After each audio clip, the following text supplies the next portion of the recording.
That the only thing we have to fear is fear itself. Cowabunga, dudes and dudettes, and welcome back to your favorite podcast at the intersection of faith and fear, where every week we discuss what scares us in order to find what saves us. This is a very 80s fear of God. Speaking to you right now is one of your hosts, Nathan Rouse, and typically with me is fellow co-host Reed Lackey, and he was here a minute ago, everyone, but he looked pretty worse for wear, and he said, "Don't look at me," and then he slinked away. I don't know what's up with that. Hopefully he'll be back, maybe a little more himself than he was a minute ago. In the meantime, allow me to welcome you into our Totally Righteous new series, a break before things get heavy again, a series where we're going to be celebrating that era that some of you may have not even been born in, but that birthed such fads as jam shorts and members-only jackets when the times were strange and the things were strangers. Welcome to those foggin' 80s. Ladies and gentlemen, we have two guests today who will join us to raise a little hell at the mall. Ladies and gentlemen, friends and foggers, Ninja Turtles and mask toys. He-Man? It's Everyman Andy, aka E.T. Phone Home, and horror Enneagrammarian Asia showing up as one of the Miami Vice crew tonight. Andy and Asia, welcome to the 80s party. Thank you. Oh my goodness. Hello. Hello. Welcome back to great. both of you. It is great. I am thrilled you're here. Andy, Asia, y'all chill at the food court for a second, okay? Maybe grab some Sbarro or some Dippin' Dots. I'm going to remind the listeners here at the Fear of God, we explore.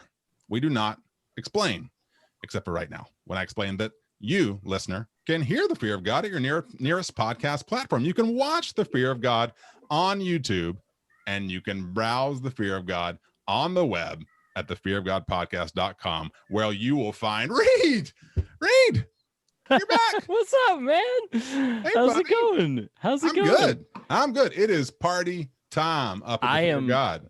I am eager to be here. This is exactly what I need. You know, like I've been not really feeling very comfortable in my own skin lately, and so so yeah, this is precisely the remedy that I needed. You know, like I'm feeling much more put together than I was before. Good. You know, Well, I've had some come nourishment. to Daddy, because I've had some. Whoa, it's whoa. time for an 80s party.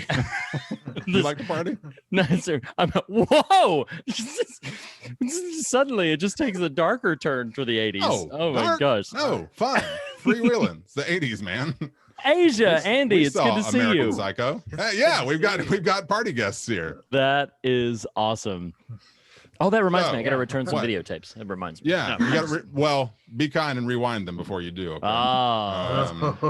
My first job, my first legit job, other than like mowing lawns, which a lot of kids. Did you mow lawns? do. I did mow lawns. Yeah. From starting That's from a when I funny was mental about. image. Wow. Just what'd you expect I'd do? Just like crank it up and hang on to the end while it runs around and just does whatever. with the Benny Hill music. Oh my gosh. Just They wouldn't let me near the yakety sax. Oh my god. They wouldn't let me near the weed eater. Like it was all over from that point. But no, the my very first legit job that I had to apply for, and they had to hire me of my own sort of skill level, was at a video store. And I got that job when I was 15 years old. And I got that job by answering successfully all 20 of the movie related quiz questions that they had just for fun. But Just they for said kicks. like I was the only one who had answered all 20 questions successfully. And they tell me that was part of why I got the job. I don't know if I was even the only one. Maybe I was the only one who applied. Yeah, you were the only applicant, Reed. Just let's, you know, is this what this is going to be like? It's just it's a like, different era. No, it's a party. It's a party. Sure. Oh, Just okay. Sure. Grab a drink. That's the reason why I didn't get the job. Come to find out, years later, Reed got it over you. Reed got it over me. He's like, oh man, I knew I was at that same store.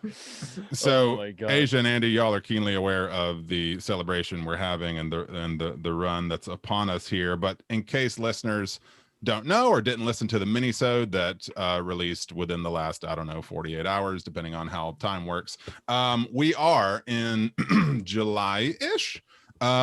We're doing an 80s party. You know, we had What Scares Us, and that was heavy, especially that last one. Oh my gosh, whose dumb idea was that movie? Weeks at a time.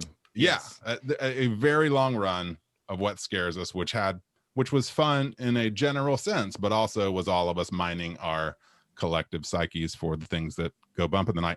And so what we wanted to do was to just party, just have a good time. So we are covering today the film Hellraiser, which is going to be fun. But sure sounds it. Absolutely. Yes. Yeah. I don't know how much fun. Oh, I saw it. That was fun. I saw it. This is going to be a great I cannot wait for this conversation. It's probably tremendously overhyped in my mind, but that's okay. That's okay. Well, I think if we all learned anything from this video, it's that many people have very different definitions of fun. Yeah, that is quite true. Yeah. That is quite true. I mean, I love it. I love it. So if you watch the YouTube of this episode, you will see that our guests went far and above beyond what Reed and I did. I ran out to Old Navy an hour ago and got a Super Mario Brothers t-shirt, and Reed had his Cobra Kai. Represent. And Andy, what are you here as? E.T. E.T. I love it. E.T. Do you know, I've probably told this story before. I showed my older kids E.T. Probably about 5 years ago and traumatized them. It was not a smart choice. Yeah. They were okay by the end, but in the middle. Because he comes back. Yeah. Sure. To which the oldest at that point in the movie said, "Now I'm crying happy tears." Like that was because she had been weeping so profusely in the middle of the movie. Sure. Yeah. Cheers. Yeah. But in addition to Hellraiser, we are doing a bit of a TV guidepost, and this is going to be a good time. I'm excited because so Asian Andy, y'all been around for a while. You might know the sordid history the Stranger Things TV show has with the fear of God and the hilarious, so funny, story associated with Stranger Things season 2, which actually, it all comes full circle. Stranger Things season 2 beget how we now currently cover TV, because we realized that was not smart what we did, how we did what we did, which exhausting. Was yeah, so tiring. Friendship testing. And we covered Stranger Things season 2 in like one episode. We watched all 8 episodes independent of each other and came to the table with very different takes on that season, and had to slog through a 3-hour conversation about it. It was tough.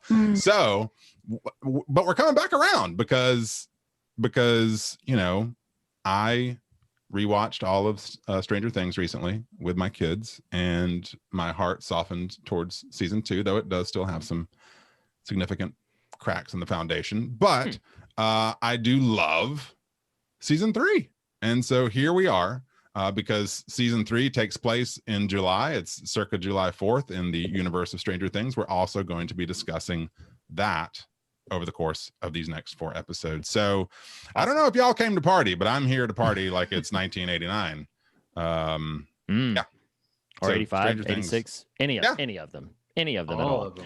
So I realize we're not should we do this? This is happening like, or this is a question that we may cut out or whatever, but No. like do you want to do the actual like Oh, well, I thought you were going to ask your mall question, but we can do that too. well, I was about to, and then Okay. Well, we will definitely make a note of this. we'll definitely write this time down. Yes. All right, so we'll go back into it again. So, all right, so is everybody ready to go to Starcourt Mall? Everybody ready? I'm ready. Okay. I got all my right. bike. So I got first, some all right. pocket change. All right. Let's do So it. first off, all right, ladies and gentlemen, we welcome you once again to a very special season of hashtag TV Guideposts, wherein we are going to be going back to Hawkins, back to the AV Club, back to the arcade, and most importantly, back to Starcourt Mall, and hopefully not too deep into the Upside Down as we explore all together at our Those Foggin' 80s party Stranger Things Season 3. Specifically this week, episodes 1 and 2 called Susie, Do You Copy? And The Mallrats. Welcome to TV Guideposts. It'll sound a lot better when it's actually like, like done. Special. We'll fix it in post. We'll fix it in editing. Okay, so this is our first episode talking about Stranger Things in a few years. So I want to start off kind of by saying from Asia and Andy, actually, let's save that for when we actually get into the actual show. One of the things that as I was watching this that just made my heart soar, and it is probably my favorite thing whenever I watch any movie that is set in the 80s, is the big montage sequence where they go into Starcourt Mall in Hawkins. And it just fills my heart to overflowing because I have so many fond memories, more than I could possibly count, of spending time at the mall as a kid. And malls are still around, but they're different now because like online shopping has kind of taken over the world, and just the way that we engage it is so much different. So I wanted to kind of toss out there. Does anybody have any sort of specific fond memories of going and visit? And I'll start to give everybody time to think. But fond memories of going back to the mall. I have a very specific.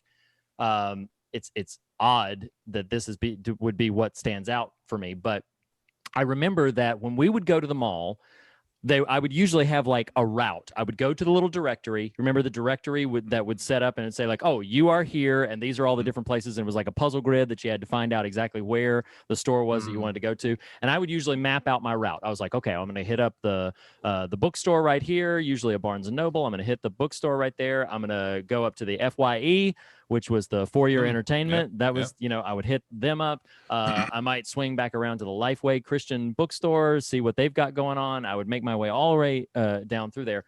But I remember very specifically one time it was so happy for me. I had a little bit of, change in my pocket, a little bit of spending cash.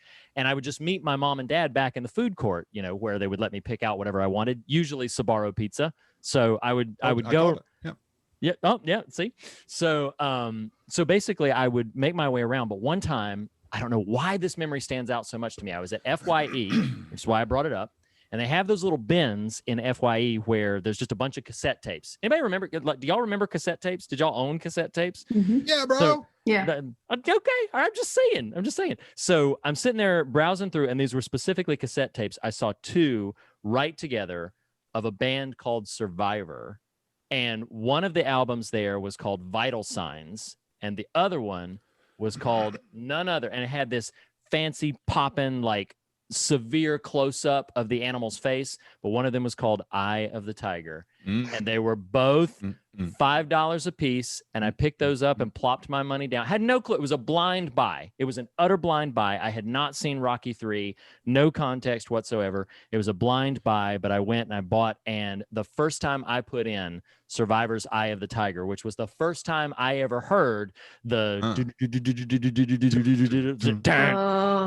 dun, dun, and I mean, like, blew my mind, just absolutely blew my mind. And I'm sitting there, I'm in the car with my Walkman, and I've got my big old, Sony headphones on, and blasting Survivor's Eye of the Tiger. That was one of my favorite experiences. I was like, God, I love them all. I've come back with this raw treasure, and my mind is blown. And so now, is it safe to say that these were singles and not full albums? Because that was a thing.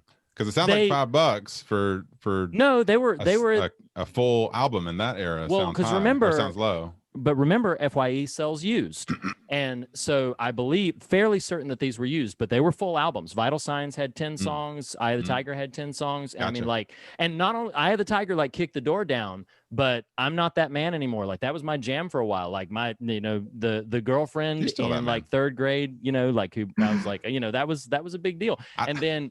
I had no idea what's now. Still trying to find that out. Have you been listening the last 4 years, Andy? But I had no idea what Silver Girl meant. Yes, it was rhetorically. but no, like, and one of my favorite songs, if anybody is curious about Survivor Beyond Eye of the Tiger, you got to hear from Vital Signs, which is the better album, but Eye of the Tiger is pretty great. But I Can't Hold Back and Everlasting, man, it's pure 80s. Pull it up on whatever streaming service you're listening to right now. Survivor's I Can't Hold Back and Everlasting. I still remember buying those cassettes. Like that's how strong an impression it left on me. Is I can still remember picking up that Eye of the Tiger cassette. It was little a big wacky. deal. So yes, cassettes. So I mean that was my it. fun reminiscence of it. Who else wants to share? If you have anything about, like, did you spend any time at the mall? Did you do anything fun? Asia, Andy. I mean, I definitely remember going to the mall a lot when I was a kid, because the mall where I grew up used to be, from my perspective, really, really cool. But if we're going to talk about it in Stranger Things terms, as I got older, it pretty much very quickly went to the upside down and has been a non-existent ghost area for many, many years. Oh, wow. But when I was a kid, it was everything. That was where everything was. And I think my biggest memories in that mall growing up was Christmas shopping. And there's something so nostalgic about going to, there's always the big stores like Elder Behrman's or Sears or, whatever the shops were at the time on either end of the store, and just kind of trailing behind your mom in the shopping cart, just listening to the music, not actually caring what you buy for anybody else. Right. I think that is probably the most potent memories I have at the mall, aside from, the little milestones like getting your ears pierced at Claire's when you're 13. Wow. I don't have any 80s mall memories because that wasn't me. Understood. Fair enough.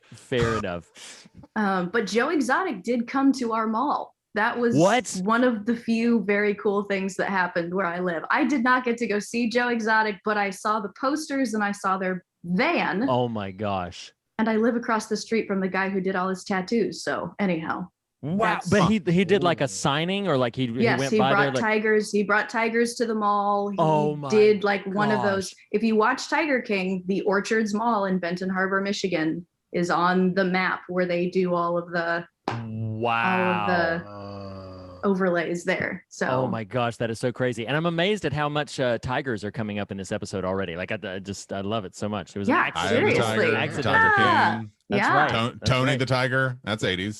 Sure. That's right. They're great. Yeah, you gotta get it. You gotta get the Tiger Beat. Tiger Beat. There you go. Wow. Nice. You read that a lot, didn't you, Andy? No, how old do you think I am? I'm kidding. I did think if I didn't make it to the store to get the Super Mario Brothers shirt that I've got on right now, and everybody get in your 80s attire real quick so I can take your picture on the thing. Let us see it. Andy, there you go. Andy is posing as ET tonight. Yes, that's going to be an awkward picture, but that's awesome because that's the 80s. But I did forget what I was saying. Andy, go. The mall. And the mall was where I used to go and like cruise for chicks, man.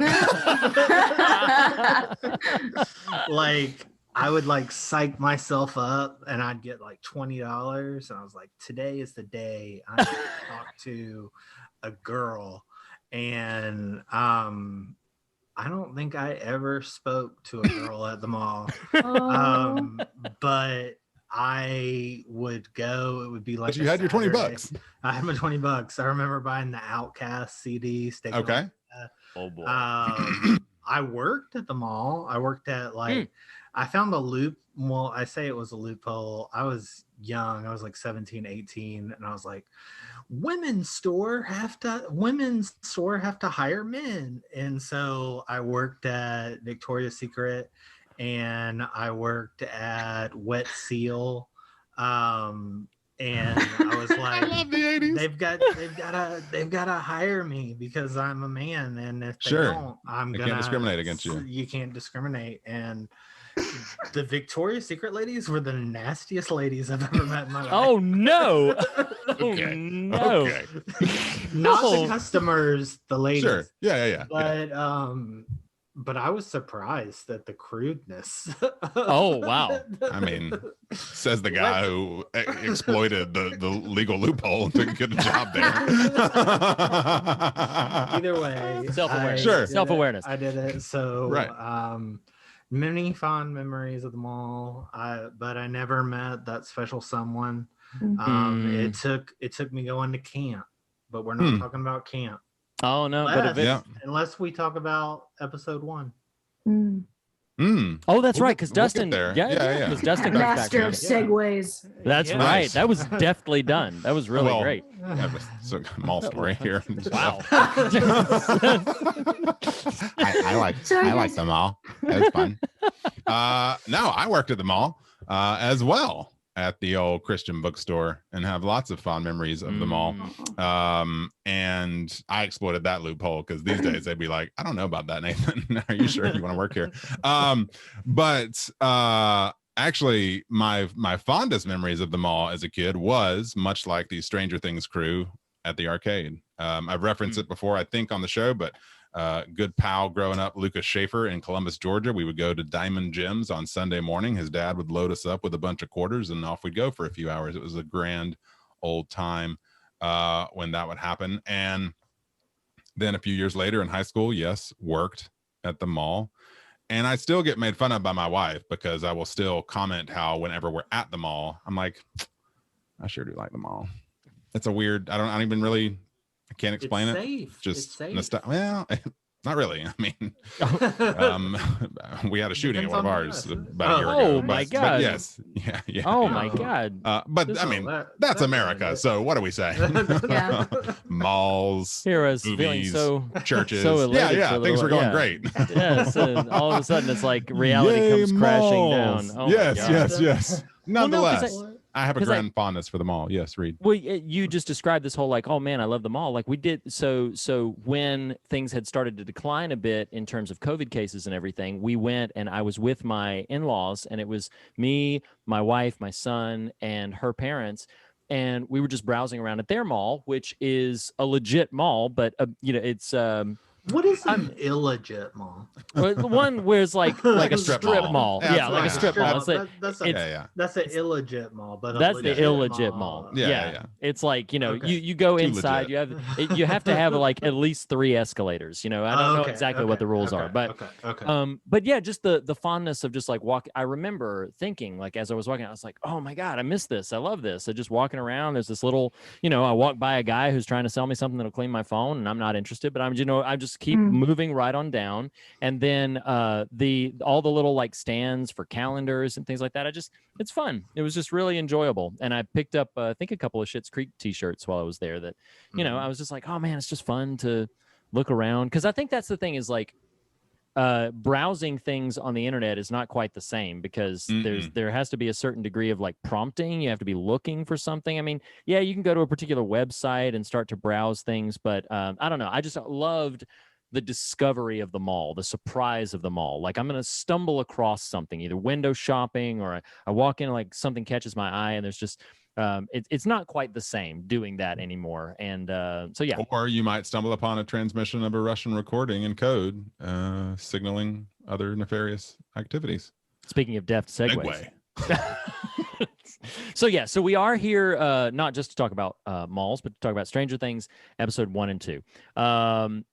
I will give you each a few moments to just talk about your general like fondness or not for Stranger Things. And since this is season 3, presumably you've seen 1 and 2 as well. Asia, I'm going to come to you first. What do you generally think about, like where do Stranger Things sit in your imagination? Of just like, oh, that's a show, or great fondness, or where does that sit for you? I loved Stranger Things during my first interactions with it ever. I didn't see it until many, many months after the rest of the world had. I was very late to the party, and I think I was putting off watching it because I just didn't want to hop on the bandwagon. But then once I did, I was like, okay, I guess we're buckling in because I'm here for the rest of this because Right. This is fantastic. So yeah, lots of fondness for the lore of the show. The characters obviously are just such wonderful, wonderful sticking points for anybody to just latch onto and say, I love each and every one of you. Yeah. So there's a lot of fondness there for all of the seasons. I was surprised. If for some reason in my memory, I had it in my mind that I wasn't very fond of season 3. And then upon revisiting episodes 1 and 2 for this, I was like, I really like this. Why? Awesome. What was I thinking? This is great. I'm enjoying myself. What's going on? There's a definite energy around. I had a similar experience watching these two, and I already knew my affection going into it was high, but in many ways, because I'd seen the show a couple of times, I thought like, oh, well, this will just be the box check. I'm going to refresh myself on the narratives. And then maybe 15 minutes into the first episode, I was like, oh my God, that music. I see, like Hopper and Mike and Elle are like trying to make out in the room and everything. It's just like, it's so much about the energy of the show. And like you said, the characters just begins to sort of enliven and energize me. Andy, what about you? Where does Stranger Things sit for you? On the shelf. Oh no. I just kind of tolerate it. I tolerate it. I got into the first on the season. shelf. That was nice. What on the show? Yeah. Yeah, it's just That was clever. good. I appreciate it. What can I say? Yeah. What can I say? I just couldn't get into the hype, like I just I was born in 1987, so I didn't get like the 80s like I sort of did, but I'm more of a 90s kid, so Sure. just Stranger Things doesn't have that pow for me. It's just like here it is. Oh, synth music. Oh, wow. Oh, John guess we're Carpenter watching- influence. Yeah, I know. Who? Yeah. What? So all right. So, no. It's So been really come fun back having you at the when we party. get to Hellraiser. Yeah. Go get a Go drink. refresh your drink at the Yeah. party.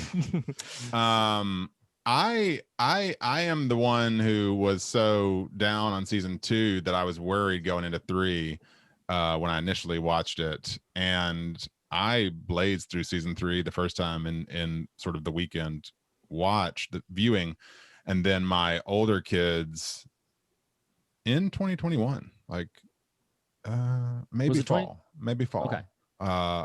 It was during COVID era, but can't remember precisely when, got them into the show, which had an adverse effect because at least one of them became hyper obsessed to the point of annoyance. But that's a whole other thing.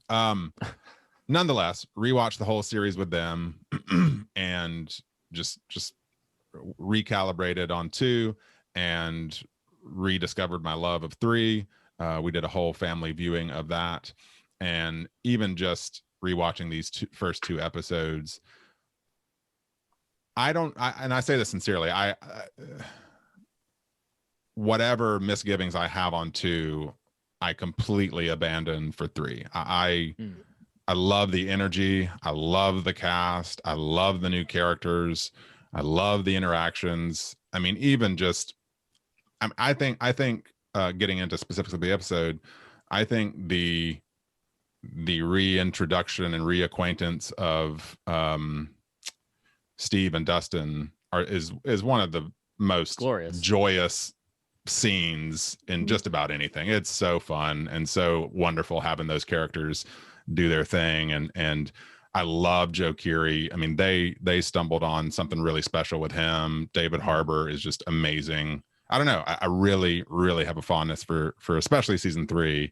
I am apprehensive, if I'm perfectly honest, about what 4 might be, but I'm willing to go into it open-hearted and open-minded. Sure. But for the moment, as far as this goes, I'm all in. Yeah, and I would agree too that.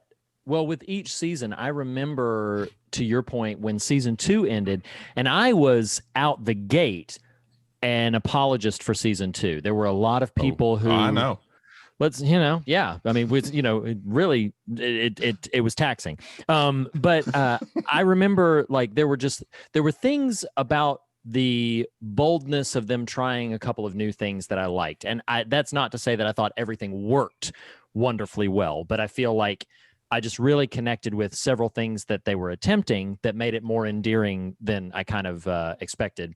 And so then when season 3 is again so energetic right out the gate, they recalibrate to some of the things that they had really captured from the first one with, okay, we're really going to embrace the 80s. Like it doesn't really kick in until episode 2, but like that whole, like spending so much time at the mall and just everything again feels very 80s. I will say about season 2 that season 2 felt like it was generally just set in the same town, and you have like a couple of things here or there that stand out, but it all takes place around Halloween. So that kind of, I don't know, it didn't quite feel as much like it was an 80s love letter. And then I think they recalibrated to put that back in. And I do think that I was mentioning this to my wife, that I think that I would be curious. I think the show is objectively great for my opinion, but I do think it benefits a bit from timing, because I do wonder if season 1 were to drop, say, right now, or if season 1 were to drop during the pandemic, I wonder if it would have been the cultural phenomenon that it became. And that's not to take anything away from the quality of the show that I think is there, but I do wonder. Netflix produces so much now, and Stranger Things came out when they were not doing, I mean, any percentage of degree to what they're putting out right now. So they basically pumped a lot of marketing into like, it's Stranger Things, and then it's the OA, and there were like a few other shows that they had kind of really, right. But they had really like, the whoa. But, and so I do wonder about that, because I think and again, that's not to say that I think Stranger Things is subpar. I genuinely love it. But I think the reason it caught on so profoundly, culturally speaking, is it benefited from when it came out as well, I think. So pointing to, we can dive in a little bit if you want, pointing to a couple of things. I figure maybe we can round robin if anybody has a couple of things that they specifically want to mention. I did want to call out, just because I'm a horror nerd and I only recently watched this movie like within the last 2 years, but the movie that they're watching in the theater is Day of the Dead, which is the second sequel to the original Night of the Living Dead by George Romero. And so that's the opening sequence of the third film in George Romero's Dead series called Day of the Dead. The second thing I'll mention before I give somebody else the floor is I do love, you mentioned David Harbour. Like, I love Harper as a character. Take apart everything that I said about like Stranger Things and its 80s love and everything. Like, I think Hopper is a genuinely interesting, genuinely well-rounded, David Harbour's performance as well. Like, I think that's a character that is strong regardless of the show he's in. A very interesting character. He's interesting because he is that sort of alpha male type, but he's got a legitimately big heart that is apparent in what he's doing. Like, he's doing what he's doing because he cares, but there's also a kind of an undercurrent of melancholy to everything that's happening. So I think, again, huge applause to David Harbour's performance, but I think Hopper is a particularly strong character by any objective standards from my point of view. Somebody else take the baton, specifically maybe if there's something in this first episode. Susie, do you copy that you wrote down or mentioned or can think of that you want to point out? Oh, you go ahead. Oh, okay.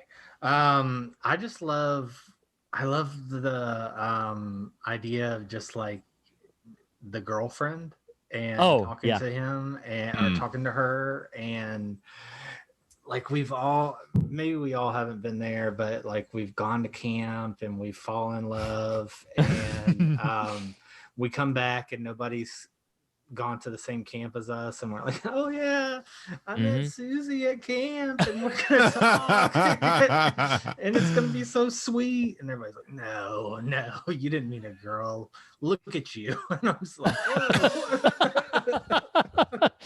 It's like, and then I spent then that started this and that started that. I'm just kidding. But just camp is very nostalgic for me, just because I met my wife at a camp, and I helped put on summer camps, and it's the second year we're missing our youth summer camp because many of you know I'm a youth pastor, and so we're missing it still just to be safe for COVID. But just I love summer camp love, and it's just so amazing. So well, and you make an interesting point, Andy, because as poppy as the show is, they really find some emotional, kind of mileage out of some of those notes they hit about the growing relationships of the kids and the distance they're feeling. I'm thinking specifically of Will, his attempts to reestablish what is clearly lost in terms of the circle that existed, or at least the way it existed. And to your point about Dustin's maturation, despite being kind of still the clown, the growth he's experiencing that has, not to get too far ahead of ourselves, that has one of the most superb payoffs in just about anything. But but no, I'm with you. I really love how they reintroduce, because so often something like this could run the risk, and they often do, of your characters never move, that they just are static kind of entities. And so I do like, at least, that it's kind of like Lost. I don't know what that means, but there's life happening off screen for these characters, and I think that's pretty powerful. Yeah. Asia, what about you? Any specifics of these? Yeah, you were about to say something. Well, I think the main theme, and gosh, I hope this is episode 1. I think episode 1 and 2 kind of ran together for me. The whole sub narrative going on with Mrs. Wheeler and Billy. I believe that starts accumulating in episode 1. It's in 1. That whole sub narrative to me was so out of left field. When you first start watching it, you're like, what? Nancy's mom and this terrible person from season 2, like, how is this happening? But I kept, and I don't want to jump ahead in the pace of the podcast too quickly, but I caught up with Stranger Things after I had watched Hellraiser, and the beats that I just kept thinking about is the question of, well, how different were the decisions made between Mrs. Wheeler versus, like opportunities that were given to lead characters in Hellraiser, which again, I won't get there before we get there. But that really, really stood out to me, this viewing of the struggle that this sort of disenchanted housewife kind of has to go through, and just I think in some sense it's kind of played up a lot for laughs and doesn't really end up going anywhere, but it really was a narrative that had such potentially catastrophic consequences had pretty much anything gone differently, given the fact that had Mrs. Wheeler and he actually met up, versus had she just been on the same road as him that night, trying to get to the same place. It's what a interesting little plot that doesn't ultimately end up panning out to anything, but that really, really at least took me for a ride this viewing. Sure. Well, I think you're illustrating too, though, one of the strengths of perhaps the overall show, but specifically season 3, not literally everybody, but they serve these characters really well. And the fact that you can take what, yes, is slightly out of left field, but have, for as little screen time as that arc actually gets, it packs a punch when it's present. I mean, what stops her is rather emotionally charged, and I love it. And even that, if you recall, ahead of where we're at currently, but there is, that arc is buoyed up later in the season with just their involvement at the carnival thing, the circle, whatever it's called. And point being, I'm with you. I think they serve her well, and the fact that steers, no pun intended, directly into the conflict of the whole season, which is Billy's being overtaken. Absolutely. One more thing I want to mention about that's more present in episode 1 before we move on to episode 2 is Joyce, obviously huge, abundant affection for Winona Ryder. She was one of the anchor points for me. The only real actor that I knew going into season 1 it was like, oh, Winona Ryder's in this. And I love that they've carried over some things about her relationship with Bob, Sean Astin, who died in season 2. And so much of what I love about it is I love the little touches that they've made. Things like they've drawn the little superhero Bob that they put on the fridge. She's sitting there having a TV dinner alone and remembering how they used to laugh about a TV show. That melancholy really digs in, and especially because the rapport she has with Hopper, I really appreciate the way the show in this early stage is handling that it's like, it's not just that she and Hopper, who are clearly friends and clearly close and clearly have gone through some things together, that they have a bond. And clearly also he has some feelings for her that he wants to try to explore. But she's still, I just like that they didn't just write Bob off, that it wasn't just like, oh, he was the cameo appearance for season 2 and now is sort of summarily dispatched. I like that they tried to do a couple of things to show exactly how she's coping and kind of trying to move. I just really like that growth for that character, which is more highlighted in episode 1 than it is in episode 2. Yeah, there's a lot of really, the grief there is really tangible and it's really powerful. No, I absolutely agree. So if we didn't have anything more on that, episode 2 is called The Mall Rats, and we're not going into a lot of plot details in this, but fundamentally in episode 1, we find our characters. We mentioned Dustin is back home from camp, and the kind of the crew is all reunited. They've got Mad Max part of the team now, and everybody's kind of joining together, but Mike and Elle are officially sort of dating, but in episode 1, Hopper kind of puts a kibosh on that. He doesn't like where that's heading, and he gives Mike the threatening dad talk, so Mike backs right off. But when he backs off, of course, Elle, who her experiences throughout the entire show have been completely unlike any other child, not only because of her supernatural abilities, but just her experience growing up in the lab and everything. So there's a very specific way in which she understands trust in the world. And so one of the things core is friends don't lie. Like, do you lie? Friends don't lie. Like, lying is like one of the worst possible things in Elle's mind that you can do to her. So when Mike, under threat of Hopper beating him up or doing whatever, lies to her about his nana, then that sends her into the, she's going to break up with him. She runs off with Max to the mall, where we spend probably 2/3 of this episode is just in them running around the mall, which is pure delight. But your mom called. It's your grandma. He's not okay. I love David Harbour so much. And I love that you can see him in real time crafting them. He's like, your mom, and like like you could see the wheels turning behind his eyes. It was really, really funny. Have any of you ever had the dad talk or the mom talk with somebody that you're potential like Harper had with him, of us like, you hurt my daughter, I'm gonna kill you? Like, has anybody ever, I feel it happened to you? But haven't had to do it yet. You haven't had to do it? Like before? Oh, I had it done to me. Yeah. What did you have done to you?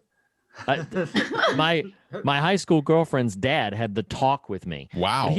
But he was weird. Like, he was straight up weird. He worked the 3rd shift, and I kid you not, he requested that his entire family sleep through the day and stay awake with him at night. And well, yeah, that's not weird. That's deranged.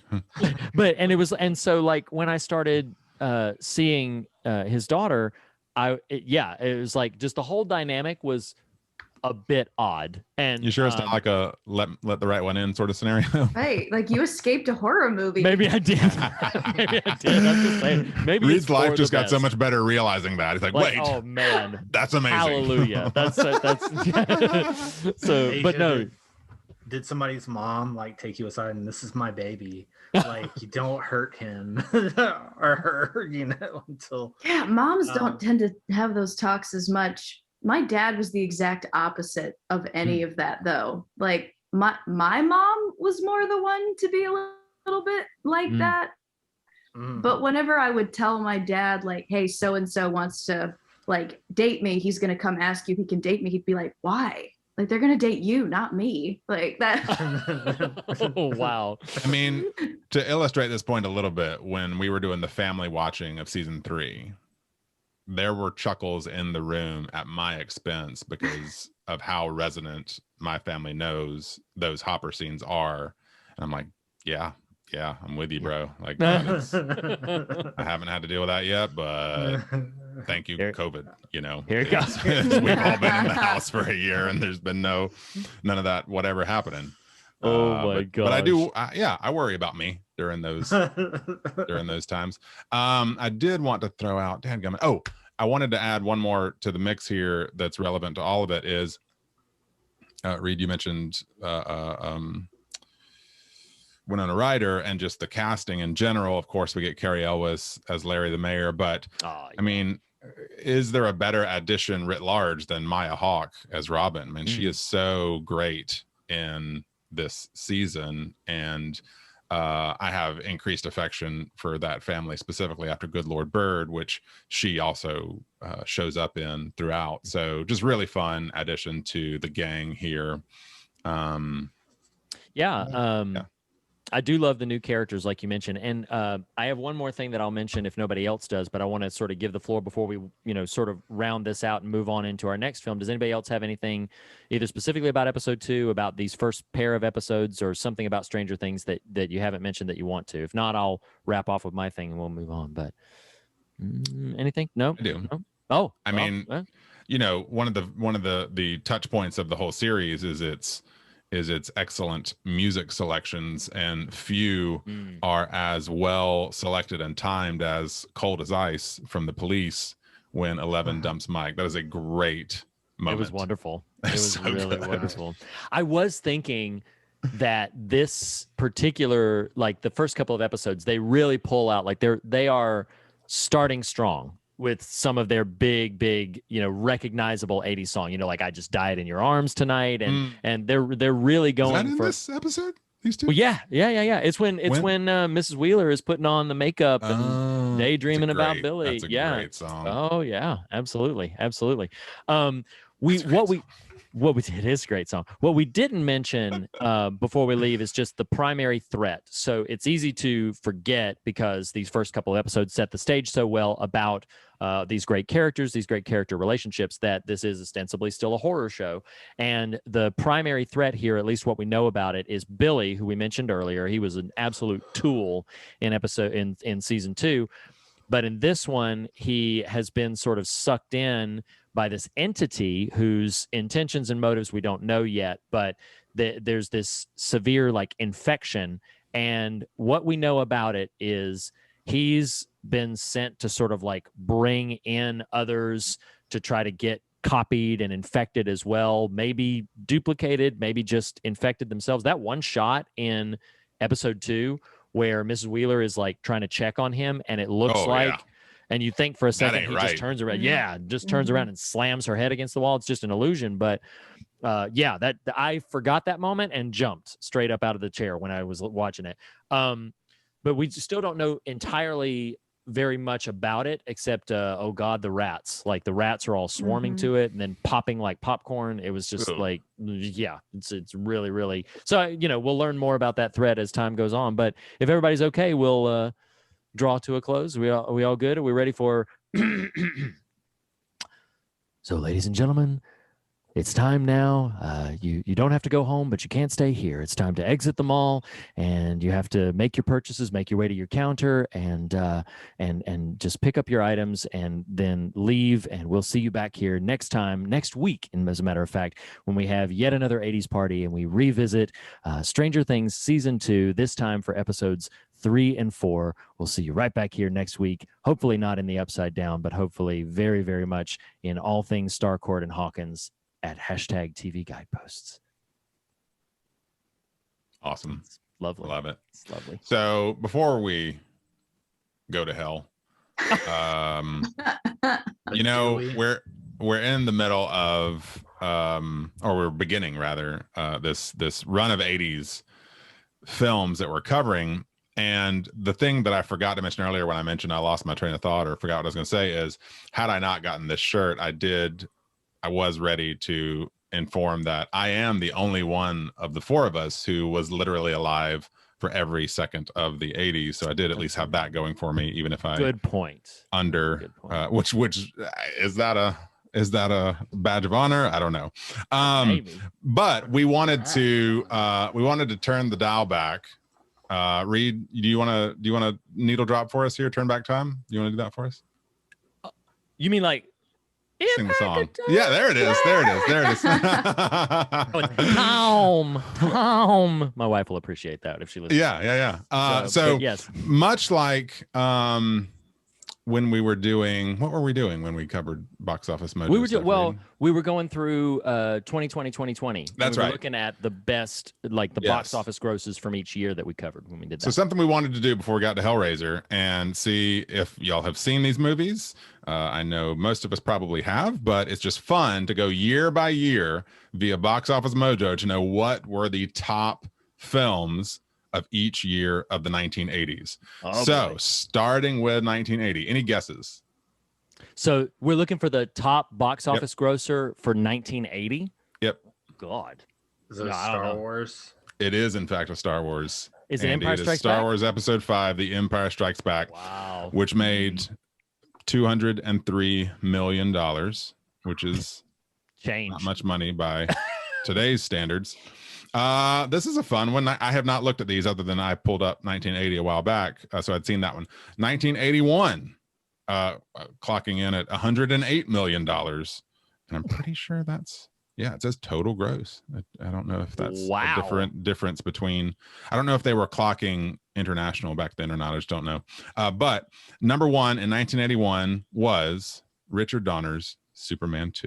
Oh, nice. That's cool. 1982, our very own guest today was the Steven Spielberg directed 314 million grossing E.T. the Extraterrestrial. That doesn't surprise me at all. That was an absolute behemoth of pop culture and everything. It's a behemoth. It's a huge. I know. Enormous. I'm just ribbing your pronunciation. That's a huge B. In 1983. What's old is new again. 1983 at 247 million is Star Wars Episode 6, Return of the Jedi, featuring the Yub Ewoks. Here's a fun one. In 1984, the top grossing film in 1984 was Alien. Not Alien. Was Alien Jaws. that year? Nope. Ghostbusters. Ghostbusters. Ghostbusters is a very 80s film. That doesn't surprise me. I ain't afraid no ghost. 1985. Number one grossing film. It was referenced before we started recording, I think, and that is Roads. Where we're going, we won't need roads. Yeah, Back to the Future, Part 1. That's right. 1986. Man, what is the tune? We've lost him for a second here. Close Encounters? No. I'm not going to try it again. But it is the Tom Cruise starring sequel yet to be released. Oh, Top Gun. Yeah, with Val Kilmer chomping his gum. I have never seen it. Really? I have never seen Top Gun. I have never seen Top Gun. I mean, I don't love it or anything, but it's one of those classics. Should check it out. Okay. Do you like volleyball? Like volleyball? Yeah, volleyball. Volleyball is like it's like the scene. Yeah, that's funny. You'll love Goose. It's the character Goose. You'll love it. Oh, okay. Oh, no. Best. Oh, I love inside jokes. They're always so fun for me. I mean, the movie's almost 40 years old, so it's not really that spoiler alert there. 1987. I have not seen this movie or its first iteration, and that is Beverly Hills Cop 2 was the top grossing film of 1987. We're almost there, folks. Two left. 1988. 156 million. Who Framed Roger Rabbit. Oh, that's a great movie. Oh. That's a great movie. I'll talk You've about never seen that, Asia? Oh, it's so fun. It's on I haven't Disney seen Plus. ET either. it. Oh, really? Oh, my wow. Yeah. gosh. You gotta watch E.T. E.T. That's good. Yeah. That was a E.T. is one of the surprise, my costume. well, you know what? And when you eventually make it to E.T., it is one of those that's just like, yeah, it is simultaneously very 80s and a bit transcendent as well. It really is like one of those sort of timeless little nuggets. So, but anyway, yes. That gets heavily homaged in Stranger Things season 1, by the way. Mhm. That it does. It does. 1989. I think I know this one. Just So good. Can I guess? Gentlemen, let's broaden our minds. Yeah. Arns. It is Tim Batman. Burton's Batman. What? Yep. Batman. Thanks for playing, everybody. Asia's like, yeah, all these movies, you old people. Well, I mean, so I grew up with like 40s and 50s movies. Okay. And then 80s movies are something that I kind of came rounded back to in my 20s.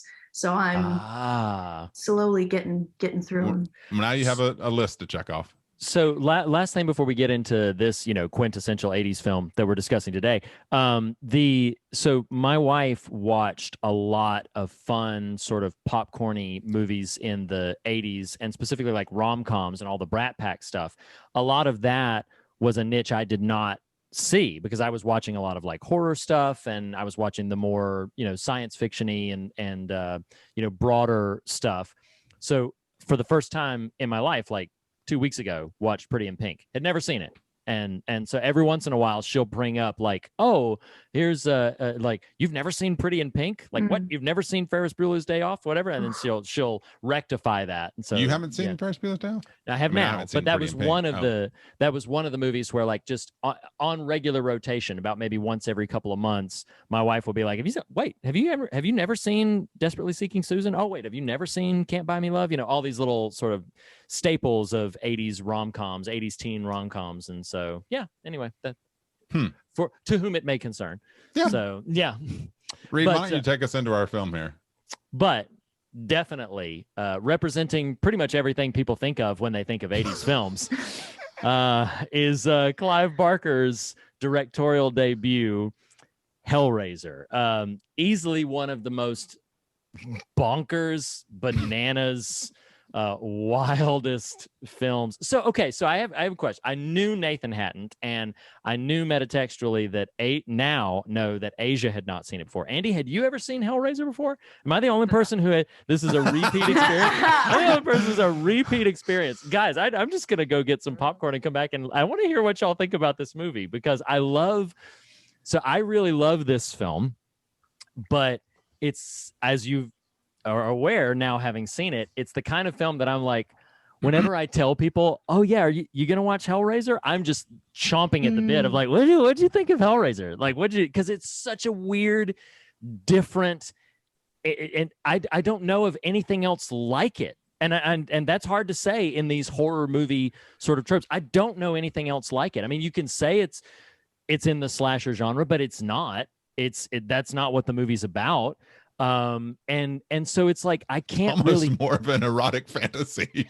like kind of, like, and so it's like it is so completely. And here's what's weird about it. Like, I think, Nathan, you and I said on an episode that Blake was guesting on where we had mentioned that Roger Ebert, as much love as we would pour out on Roger Ebert, that when he gets it wrong, he like really gets it wrong. Roger Ebert said this movie was bankrupt of imagination. I'm like, what movie did you watch? This is nothing but imagination. Like so many of the different things that they don't go into tremendous depth to try to explain or hand to you.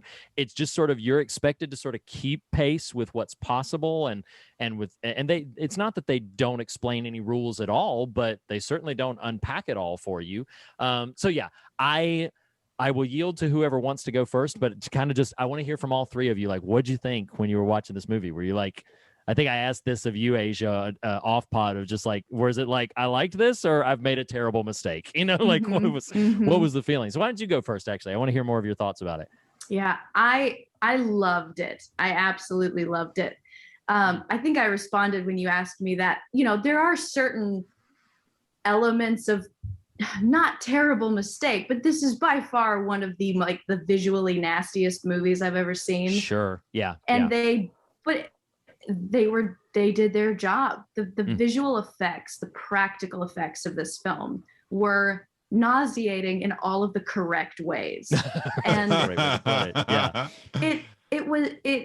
it made me feel so many conflicting emotions at the same time, which I think was what they were trying to do. That whole idea of pain and pleasure indivisible is kind of equally the experience of the audience writing their way through whatever it is that's going to happen next. Right, absolutely. And I loved that. I totally agree with you that I've never heard this story before. At least I've never heard it done this way. Right. And I was just totally locked in pretty much from the first scene. You know, when you've got, this interesting looking box, you're out in the middle of the desert, you've got like Cary Grant and Jeff Goldblum's love child sitting in a like a candle circle trying to incantate something. I was just there. I was on board from the first second.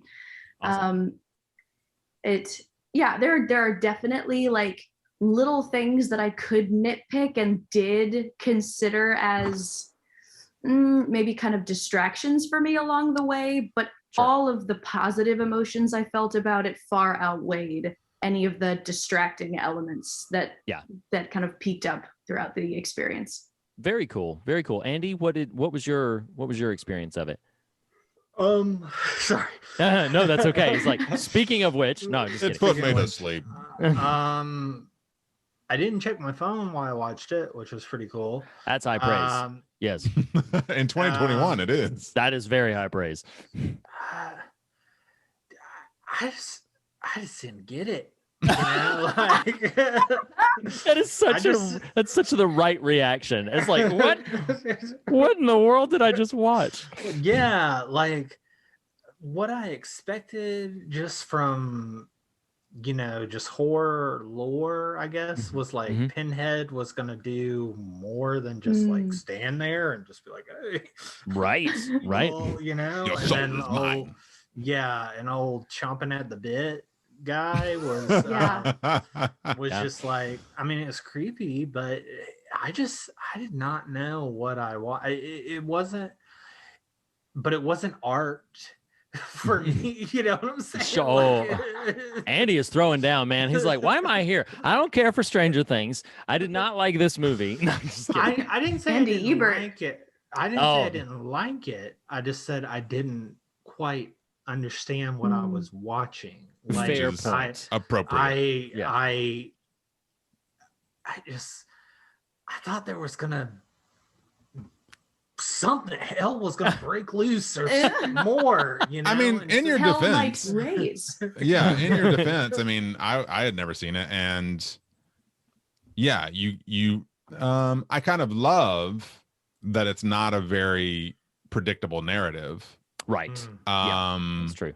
I know what you're saying. For as significant as Pinhead and that imagery is to the canon, it's pretty minimally deployed in this entry.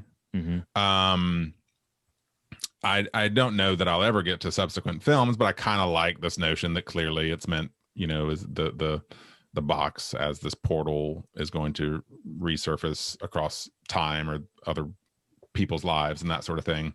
I don't know. It was so effed up, and just it's funny. You watch a movie like this and that in its day, I didn't do this research, but I just know how we are, and Christians who probably were like, oh my God, Hellraiser. But you're like, you are so dumb. Like, you are so dumb to get all up in arms over this. I know the word hell just scares you, but this is a dumb, hear this with love. This is a dumb movie, and you're really making a whole lot of nothing about nothing. You know what I mean? Like, that's not me actually dismissing the film. I'm simply saying, like, it's gross and it's grotesque, and that's, we Christians don't like yucky, and so I get that, right? And it's got some sexuality to it, but in terms of just things hills to die on, this really wasn't one of those. After you watched it, you're like, oh, I don't know what I was expecting, but that wasn't quite it. Now, Right. that actually sounds like,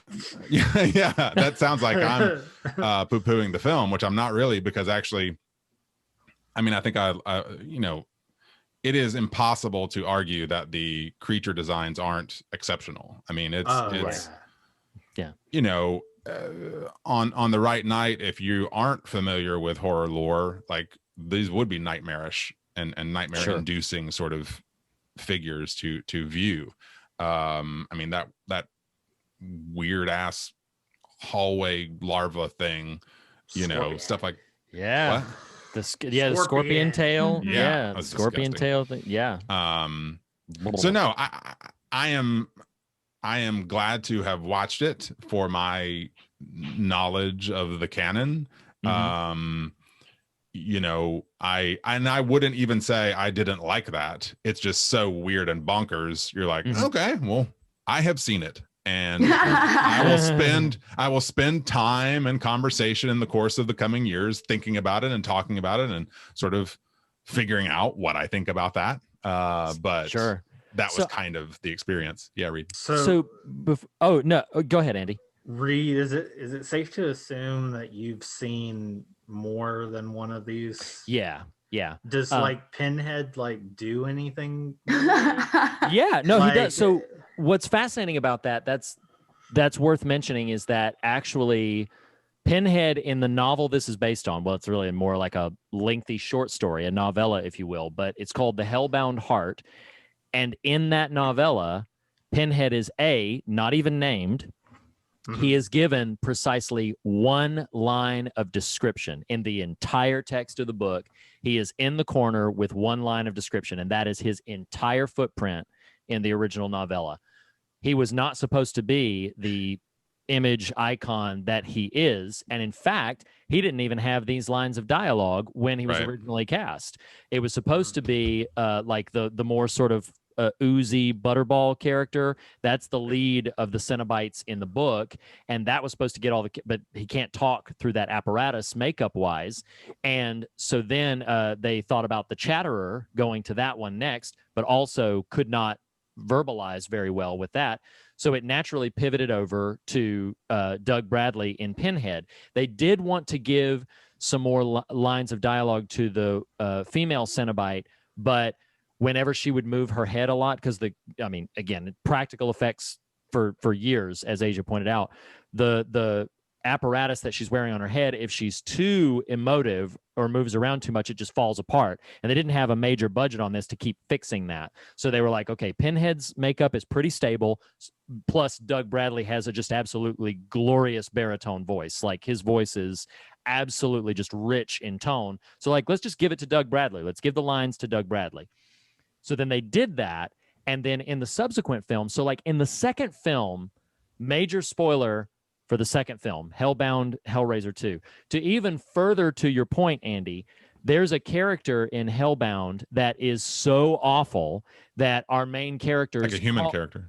Human character who is also trying to, because the wife in this comes back. She's resurrected in the second one. Yeah, Julia is resurrected in the second one. And then there's another one, a Dr. Chenard, who is so obsessed with like the lament configuration. Oh, sorry. The box is called the lament configuration. They never call it out in the first film, but that's what the box is called. So, and he's so obsessed with this thing that then he does the whole process. He goes, he opens the box, he becomes one of them, and he's so evil, wicked, and bad that our main character, I've seen this movie a dozen times, and I don't remember her name. Ashley Lawrence is the actor. Kirsty. Oh, Kirsty. So yeah. Kirsty. So Kirsty calls upon the Cenobites, and Pinhead comes, and the rest of the Cenobites come to basically stop Dr. Chenard. And Dr. Chenard does away with them. Like, he defeats them. And that's their presence in the second one, is that he appeals to their humanity. He reverts them from their Cenobite form back into their human form. They reconnect with their humanity, and he defeats them. So it is not until the third movie that Pinhead emerges as more of a sort of a straightforward demonic hunting type of character. In the first two films, to your point, Andy, he's very much like just sort of in the background and not what you would normally expect from like a slasher icon kind of thing. Now, I haven't seen all of these films, but I've seen that. I think they've made like 9 of them, of which I have probably seen 5 or 6. So let me get some questions out the way. Question time. So, oh boy, who Pain and Pleasure, that's his name. I don't know. Frank. Frank. Mm-hmm, mm-hmm. He becomes a cenobite. Is that what we're No, saying? He's not. He's just cutting up. He just gets destroyed. He just gets destroyed. And he wanted that. He right? Is that what he wanted? Or he wanted the pleasure? Well, so one of the things that's fascinating about this is for those to whom their obsession draws them towards the box, it's really a kind of a curiosity that just will not let them go. It's not even so much that they know what they're going to find when they open it. They just have heard the mythology, they've heard the legend, and they become obsessed with opening this thing, and they don't know what it's going to bring upon them when they do. So it's not even that there's this super calculated like, oh, I want to do this because I want to engage with this, that, or the other. And so like Pinhead's line in this movie, the simplicity of the box, you opened it, we came. Like there's a I'm using this word very deliberately. There's a purity to just the facts of you don't know what this box does, but you almost can't resist trying to solve it, trying to see what it does. And then, oh boy. Yeah, go ahead, Asia. I kind of got the impression that Frank got more than he bargained for. Like, absolutely. He knew that whatever happened was going to be extreme. I mean, he said I wanted the pleasures of heaven or hell. I didn't care which. Yeah, so he knew that there could be some level of nefarious activity to it. But at that point, I don't think deviance was foreign to him. So he was willing to risk too much. Yeah. No, I agree. Did that address your question, Andy? Does it? I'm still wrapping my head around the movie. I just like, I don't know, man. Well, and you get what I'm saying. So I'm going to prop up a little bit of what you're saying, because my first experience with it, I came into it thinking very much that Pinhead was going to be on the same shelf with like Michael Myers, Freddy Krueger, that he's basically going to be just, he's the slasher villain. And so, heaven help anybody who opens up this box, because then Pinhead's coming for you. And so when I first saw it, I distinctly remember the first time I saw it, and about 30 to 40 minutes in, I was like, who in the world is this Frank guy? And why are we spending so much time with him? Like, why are we spending what? It's like, why are we spending all this time about like this woman trying to bring him back and everything? So I had to recalibrate to the movie. And this has happened to me for, at this point, more movies than I could really count, at least 20 or 30 movies where I see it at first and I don't really understand it, and it just lodges in my imagination. There's something in the undercurrent that connects with me, or something about what it's exploring. And so what happened to me when I watched Hellraiser is, like, all those years I was like, I don't really understand what this movie is trying to do. But then upon subsequent viewings, and then upon reading the novella, suddenly some dots began to connect. And I don't know if this conversation will fully sort of like land it for you, but there's definitely some things in it that I feel much more confident I can say, like, no, the film is exploring this, or the film is about this kind of thing. One thing I will say as a shot across the bow, and then certainly open to wherever we want to go next, is this film is an inverted, perhaps to Nathan's point, some ultra sensitive people to content might say a perverted, but it is definitely an inverted view of what is otherwise something to be admired and aspired to, which is romantic love and a sort of the pursuit of a goal, the pursuit of a dream or an ambition. And this is, in its way, inverting those things. There was the joke that, if you scoured IMDb trivia, you probably saw this joke where they were like, Hellbound Heart, the original name was like it sounded too much to them like a love story. It sounded much like, oh, this is like a romance story. So we need to change it up. And I can't repeat what one of the people said, like, why don't you just call it this? And but it was basically a version of like, what wouldn't this woman Julia do to get back with Frank, you know? And and that is very much a like Clive Barker. We talked about him on Candyman a little bit, but this is the first time that we've actually dove into, like, he wrote the novella, he adapted this work, he directed this film. So this is Clive Barker's imagination on screen. And he's a really fascinating guy. He is very fascinated with religion and religious imagery, though he's not personally ascribed to any particular organized religion. He is very much like the term cenobite it means like a religious order. That's what that's referring to. The character of Pinhead is simply referred to as priest in the script. So a lot of sort of religious. To that, I'm sorry to jump in there, but to that point, he through my reading, Barker never actually liked that Pinhead became his sort of what he was called popularly, to the point that in maybe 2010, sometime in the last decade-ish, a comic was published that I think he wrote, and the character who is Pinhead in the films is part of this comic series in which Barker names him priest and never refers to him as Pinhead. Yeah, that makes sense. That was kind of interesting. Yeah.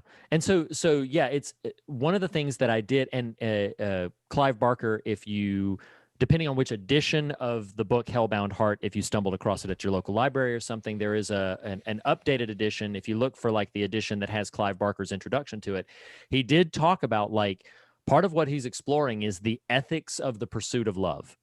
And I thought that was really fascinating, that there is this notion when you take it out of the horror genre, there's a romanticized fascination with, particularly in certain rom-coms, of things like, oh, love and follow your heart and do whatever it takes to follow your heart and to find love. And it's like, well, when you're Julia and what you want is Frank, then and of course this is horror, so it gets to dance around in the as Pinhead would say, the extreme realms of experience. And that is really kind of what the film is scratching at in terms of these obsessive pursuits, not realizing the havoc and the destruction, self and peripheral, that you're wreaking with some particular pursuits, depending on what those things are. So again, just a shot across the bow, nothing major. Nathan, before we get too philosophical up in here, it is a party.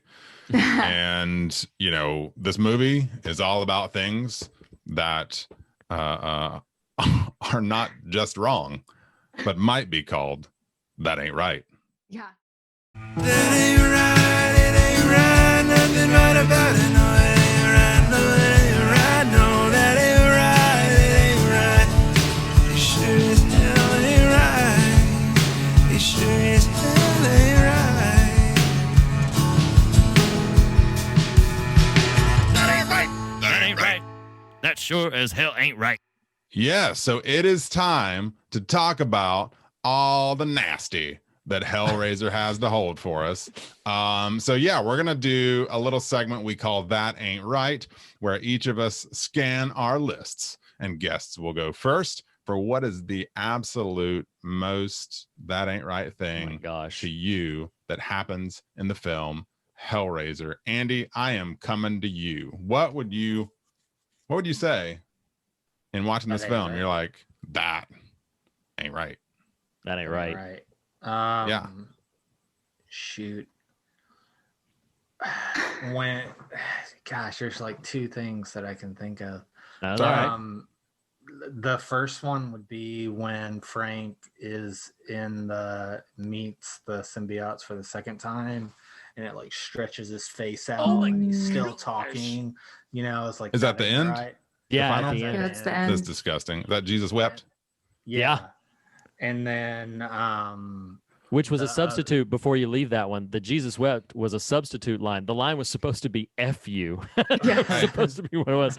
And then he pivoted over to Jesus wept, which ironically is significantly worse. It feels so awful. Yeah, it really does.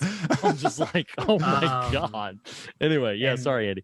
And then her discovering her dad, thinking it's Frank, but like his charred body and all the skin stuff. Yeah, that. Yeah. That ain't So right. that was like, that ain't right. That Yeah. ain't right. No, that ain't right. Yeah. That ain't All right. right. Asia, what you got? That ain't right. You know, my that ain't right is probably not that interesting considering all of the crazy nasties that are in this movie. Mhm. But there's something about those few close-ups that they have at the very, very beginning of the movie of when those fishhook type things first get into Frank's skin. And you've got those really detailed close-ups of it just ripping his skin. And there's something about that very specific visual that just turned my stomach in ways that nothing else in the movie did. Yeah.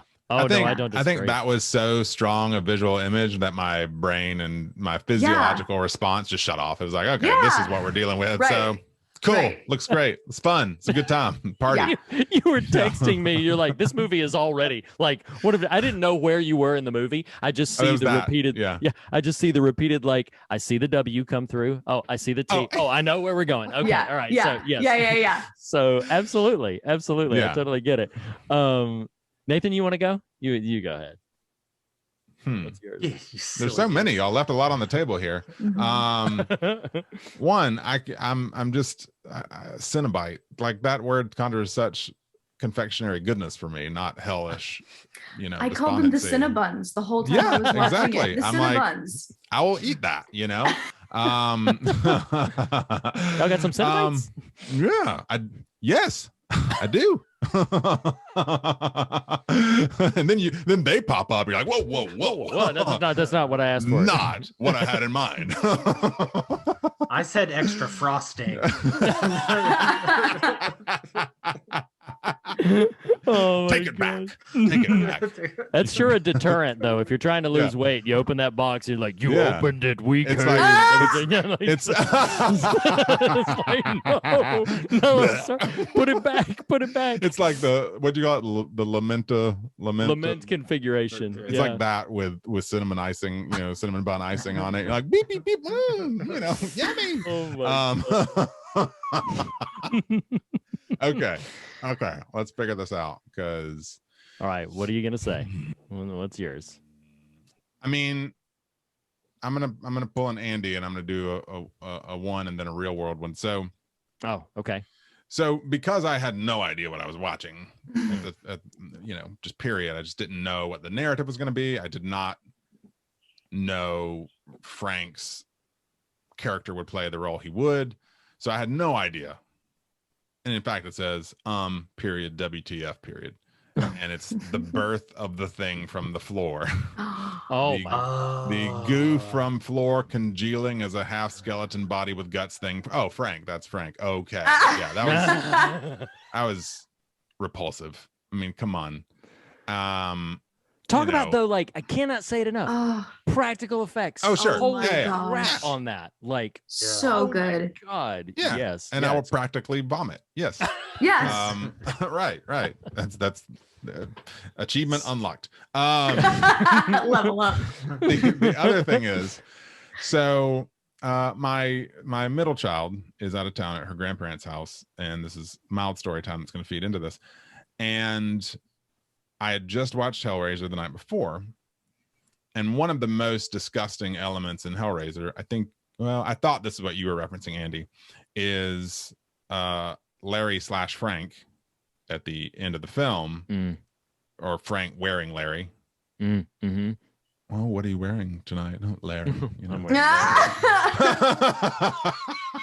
I'm wearing Larry by Julia.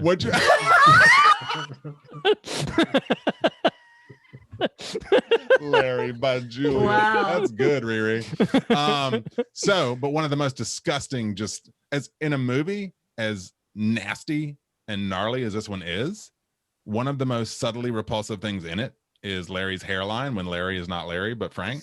Oh my God! So blood around the edge of it. Yeah. Oh. Yeah. So Yeah. It's kind of next like Men day- in Black.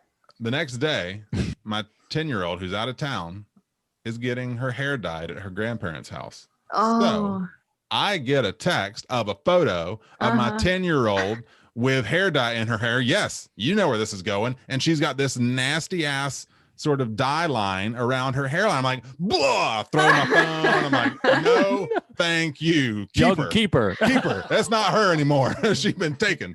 Oh my gosh. Oh Lord, That that's was funny. That was rough. That's funny. Riri. Yeah, that ain't right. That Oh ain't my right. God, y'all No, just I wanted y'all- my kid back, but no more, you know. y'all left so many on the things, I man. know. Like, oh my God. Well, because this is 90 minutes of that ain't right. Like, this is just so Mhm. much of it. But but yeah, I mean, like, gosh, since I'm going last, I'm just gonna breeze through like 3 of them. When Frank is malformed and just like starts crawling after Julia when he first Sure. like whatever that thing is, like, oh my gosh. But skinless Frank in general, like skinless Frank writ large, like just standing there. There'll be a shot where like he's Ugh. just standing there and the Oh, like yeah. goo will just like fall The off what? of his chin. The goo will like fall off of his chin, and I'm just like, ugh. It's So like- yes, what What is that stuff? Skinless That ain't Frank. right. that ain't Kosher. right. No, that ain't right. But as many things as there are, because there's just so much of that like grotesquerie. Oh my God, Frank chopping up the rat at the bedside when they're trying to be intimate. That's just no. But we ain't that doesn't do it for me. we. I don't know. But like the one thing that we have not brought up yet, because we keep talking about like Frank and Pinhead and all the rest, is crazy dragon skeleton homeless guy. Like, still Oh, don't understand. yeah. Man. He does Why? not come back. Like, just letting you know, he never Really? never shows up Love again in the rest of the series. No, never shows up again. But we do He's see like, him. Not my story. Right. Oh, Flash off absolutely. into Absolutely. the- You know, he's in the shared universe they tried to build Yeah, up. But yeah. so like, but that shot where he's in the pet store, like, Oh yeah, yeah. no, thank you. Hungry. No, thank you. Like that whole full of sequence protein, just- Reed. Oh, I can't. Times I are can't with tough. that. Like It's the 80s. that's Mm. okay. You Like, gotta do what you gotta do.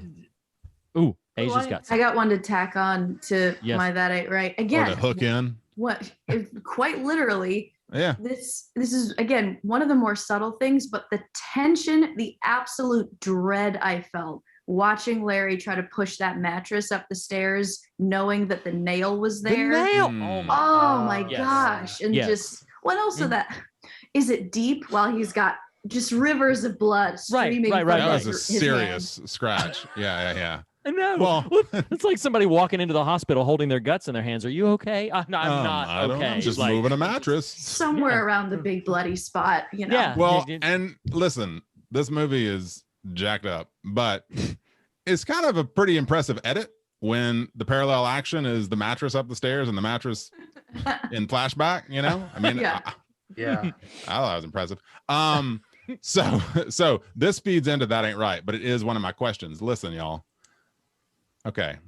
The halls of horror are rife with pretty strong character catchphrases, okay? From Jack Torrance's all work and no play makes Jack a dull boy to Ash Williams's groovy, but I gotta know, and this is that ain't right, okay? On a scale of 1 to 10, with 10 being the best and 1 being slime ball from hell, how solid a catchphrase is "come to daddy"? Oh my god. Oh my god. It's the. Oh my gosh. Yeah. Well, I mean, What? that's clear. That's a twofer. Yeah. No. Yeah. Ugh. Oh, gross. I mean, which begs the question. You got to know, like, Meatloaf must have watched this movie before he wrote Do Anything for Love. I won't do that. It's like, come on. Wow. Yeah. Like, I won't do that. I won't do that.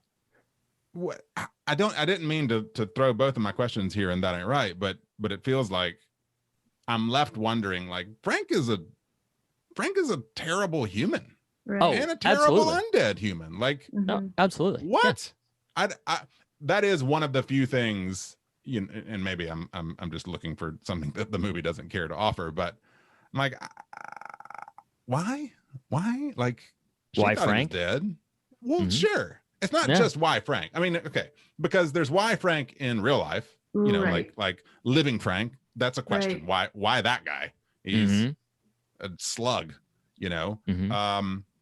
But then when he comes back, come on, Julia, you had your moment to just be like, I No, mean, thank you. Larry may be vanilla as it gets, but no, look at you.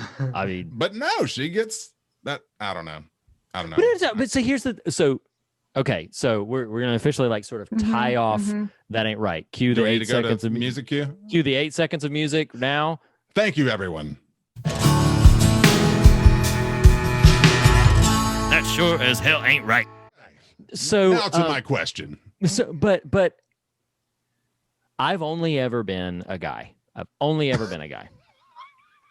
Listen, in 2021, we don't know people's All the stories. best stories. Okay? We started don't this know. way. But I feel like the question you raised is not an uncommon question for people who are in toxic relationships. Yes, Frank is, you know, like, but this is part of what I find so interesting about this movie is, yes, this movie explodes things out to complete extreme, to where it's like, okay, this is absolutely the outer limits of what might be possible here.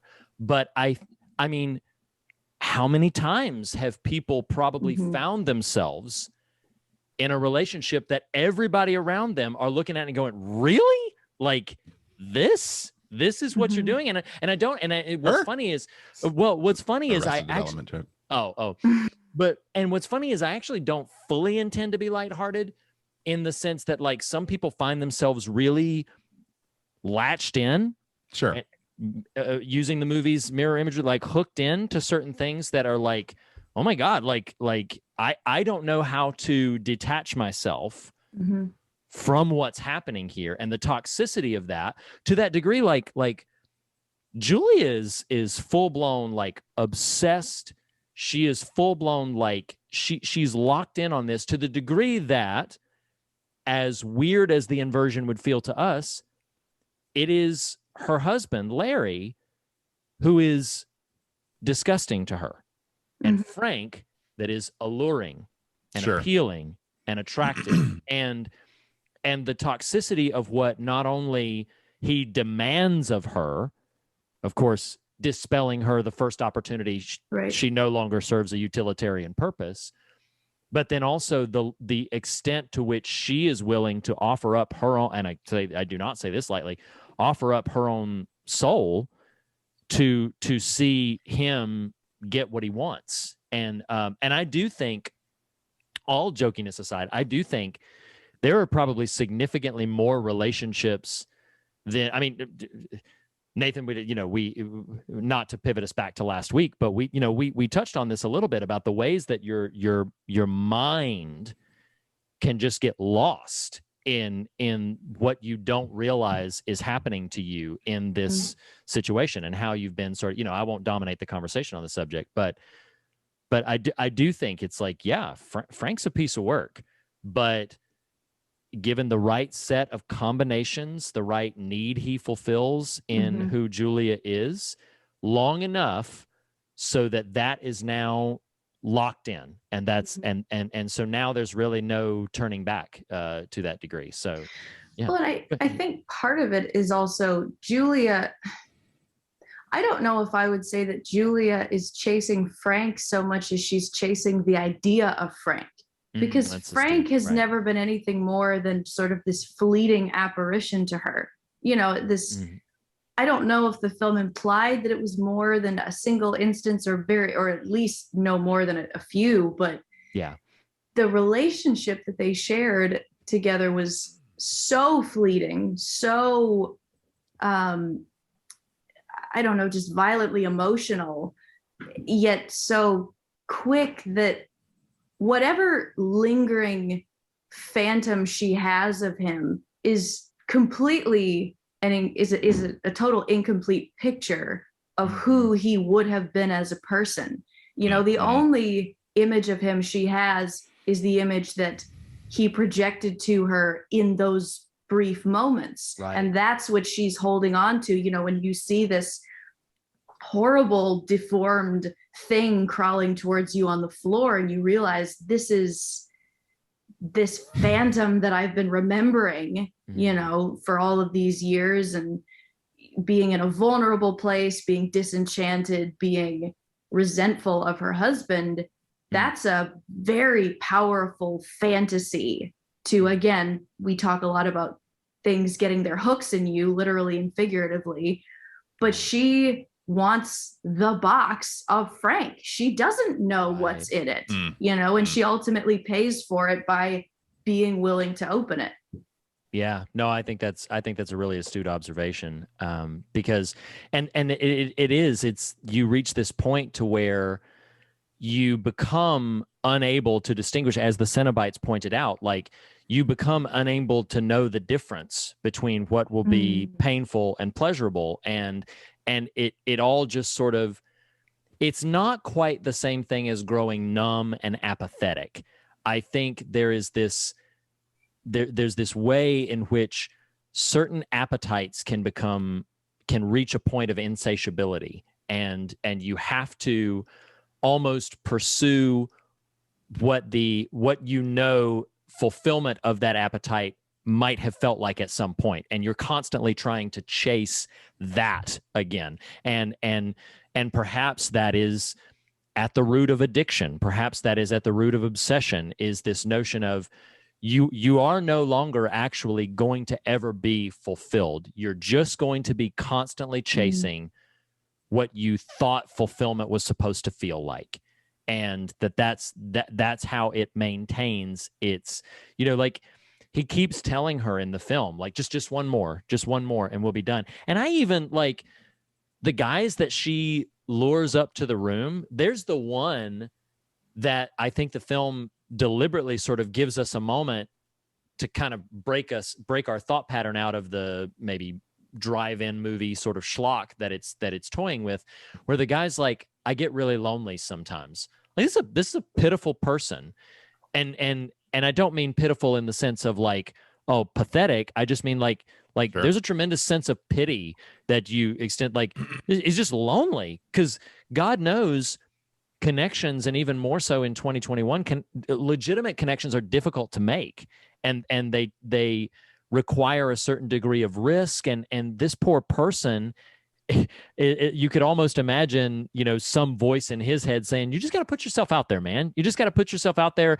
and here's this person, and she's interesting to talk to, and you just got to put yourself out here. And it's not camp, but it's something, you know. It'll work. And then you suddenly find yourself in that room realizing, like, oh my God, that's what this horror. He's like, he sees something in the shadows, like, wait a minute. I'm not this lonely. Right. Am I? You know, but it's like, I think that's the thing that, you know, that is what I feel like the Cenobites largely represent. I've said it on the show before. That is largely my, you know, not to dig too deep into, you know, the weeds of theological constructs, but when I think about evil, when I think about wickedness, when I think about powers and principalities, demonic forces, anything, spiritual warfare, anything that you would categorize in that category, I could blanket it as saying appetites that will never be fulfilled. That's the way I think of those kinds of things, and that's just my construct. The idea that it's not a construct I invented. I genuinely believe that's how they operate, in that they constantly have to suck out of the world the goodness that they find wherever it is, because there is no other way for them to. But again, to the point that we were talking about just a few minutes ago, and that Asia brought up, it's not even just that they're seeking fulfillment. They're seeking the constant idea of what fulfillment would look like. And when you really get locked into that, I mean, God, you could explode that to all sorts of applicable areas, whether it be interpersonal relationships, career success, satisfaction in friend groups, you know, socio-political ideas, whatever it is you're constantly chasing this idea of what you think it's supposed to be, all along the way wreaking devastation and havoc as at your constant need to just give and give and give to the thing that is demanding of you. And I think, again, it's just one of the things that I think this film has on its mind. Andy, we haven't heard from you in a little bit. What do you generally think about what we're throwing down? Is this gelling at least as, like you're making the effort to try to put together what this film is trying to say? Are some of these things clicking for you, or is it still pretty nebulous? I agree. It's just interesting. I mean, I can see that if you looked at it that way, of just like trying to get this not even fulfillment, but just like this desire that you have, and I desire an Xbox, but should I get one? Is a should I do it, or will a cinnamon bun show up? I want that box so bad. It's a good day. Yeah. But I get that part of the movie. I just it just doesn't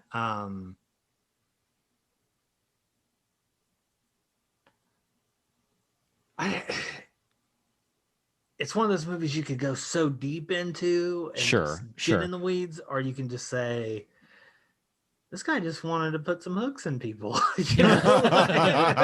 Well, in your defense, now I had not read and have not read Hellbound Heart, but there is a world where it feels like what's presented in this film is a partially realized mythology, and that's okay. It's just kind of like you're finding your way. I think, Reed, you're connecting a lot of dots just from repeat viewings that are likely even there, but your first go round is such this carnival of crazy that you're like, what are the rules to the Sith holocron that everyone's passing around? Why does Kirsty in the hospital have the vision that she has? And in other words, it's hard to know one character to the next why the experience of the things is so different. And so from that standpoint, it's a weird movie to watch. I know what you're saying, Reed, in terms of the abrasiveness, the I don't know, that insatiable, that was a good word of what's being presented there, to the point that they each in turn are kind of disposable, which is kind of the point. Like Julia gets gotten rid of. I mean, Frank, by the end of it, he's just a blip on the Cenobites' radar. Like to your point earlier, Reed, they are utilitarian beings. You clicked the Rubik's Cube the right way, and here we are. Well, see, but I think that, well, okay. So first off, I have some thoughts, but I was just sort of watching everybody in Asia. It looked like some dots were clicking for you. So I want to see if you had anything else to say. If not, then I have something to throw in there. Not necessarily that go along as nicely as I would like to for what he was saying. So you go ahead and okay, keep going on the track. Feel free to jump in if something clicks. But so, like, one of the things for me, so there was something that Doug Bradley had mentioned about crafting the character of Pinhead as an actor. And it was decided pretty early on that Pinhead used to be human. And I remember I pulled this from my little trivial bit digging. I thought this was really interesting in that he said, whether this is Doug Bradley talking about crafting the character of Pinhead, where he said, a line from one of Clive's plays swam into my mind. I am in mourning for my humanity. And then skipping down a little further to what he said, whether this was yesterday, last week, last year, 10, 100, 1,000 years ago, I didn't know, but I didn't need to. Sufficient to have that idea lodged in my brain that there was a perpetual unconscious grieving for the man he had once been, for a life and a face he couldn't even remember. And so one of the things that and he says later that I thought this was pretty powerful. He said, I felt now that Pinhead existed in an emotional limbo where neither pain nor pleasure could touch him. And that's a pretty good definition of hell for me.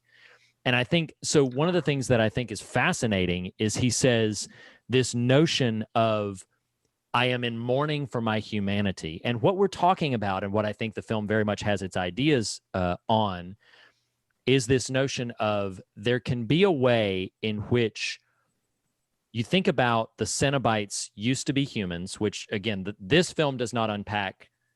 Hellraiser 2 makes much more definitively clear. But these cenobites used to be humans.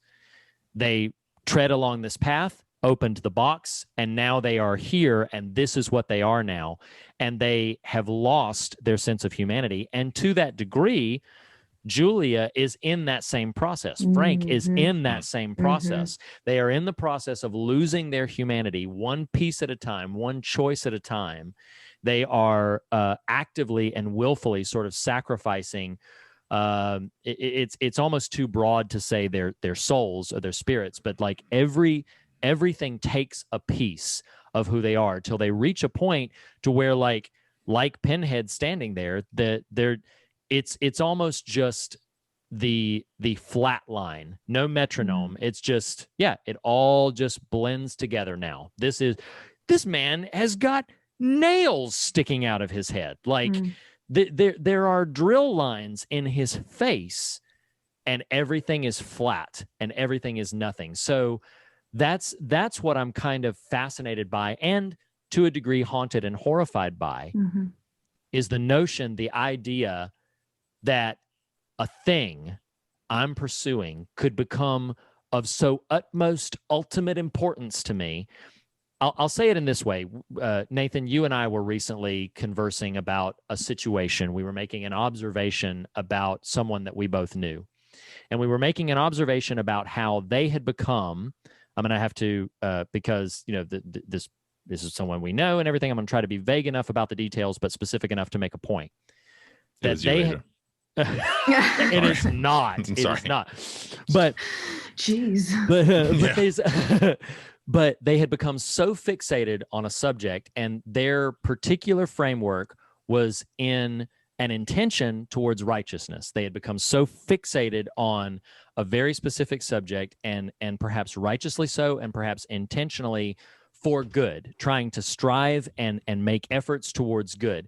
But in that process, as they're making efforts to try to do good things, they are actively and often accidentally hurting the people around them, hurting and wounding the closest relationships around them. Like, you can think of it this way. I'm a husband and a father, and if I, am so locked into my work that my family never sees me, and then I come to them like, I'm doing this for you, like I'm doing all of this, I'm slaving away at that. And it's like, well, is that really what this is about anymore? Has the ultimate goal, the utmost goal, become such an insatiable appetite that now pain and pleasure are not something you can register anymore? You can no longer look into the eyes of the people that you love and care about and register actually who they are and what they need, or be present with them in that moment, because it's all just about, this is the goal, this is what we're doing, and everything must fit this end, and everything must fulfill this need. Is that making sense, or is it still a bit too vague? Because that's something. Go Asia.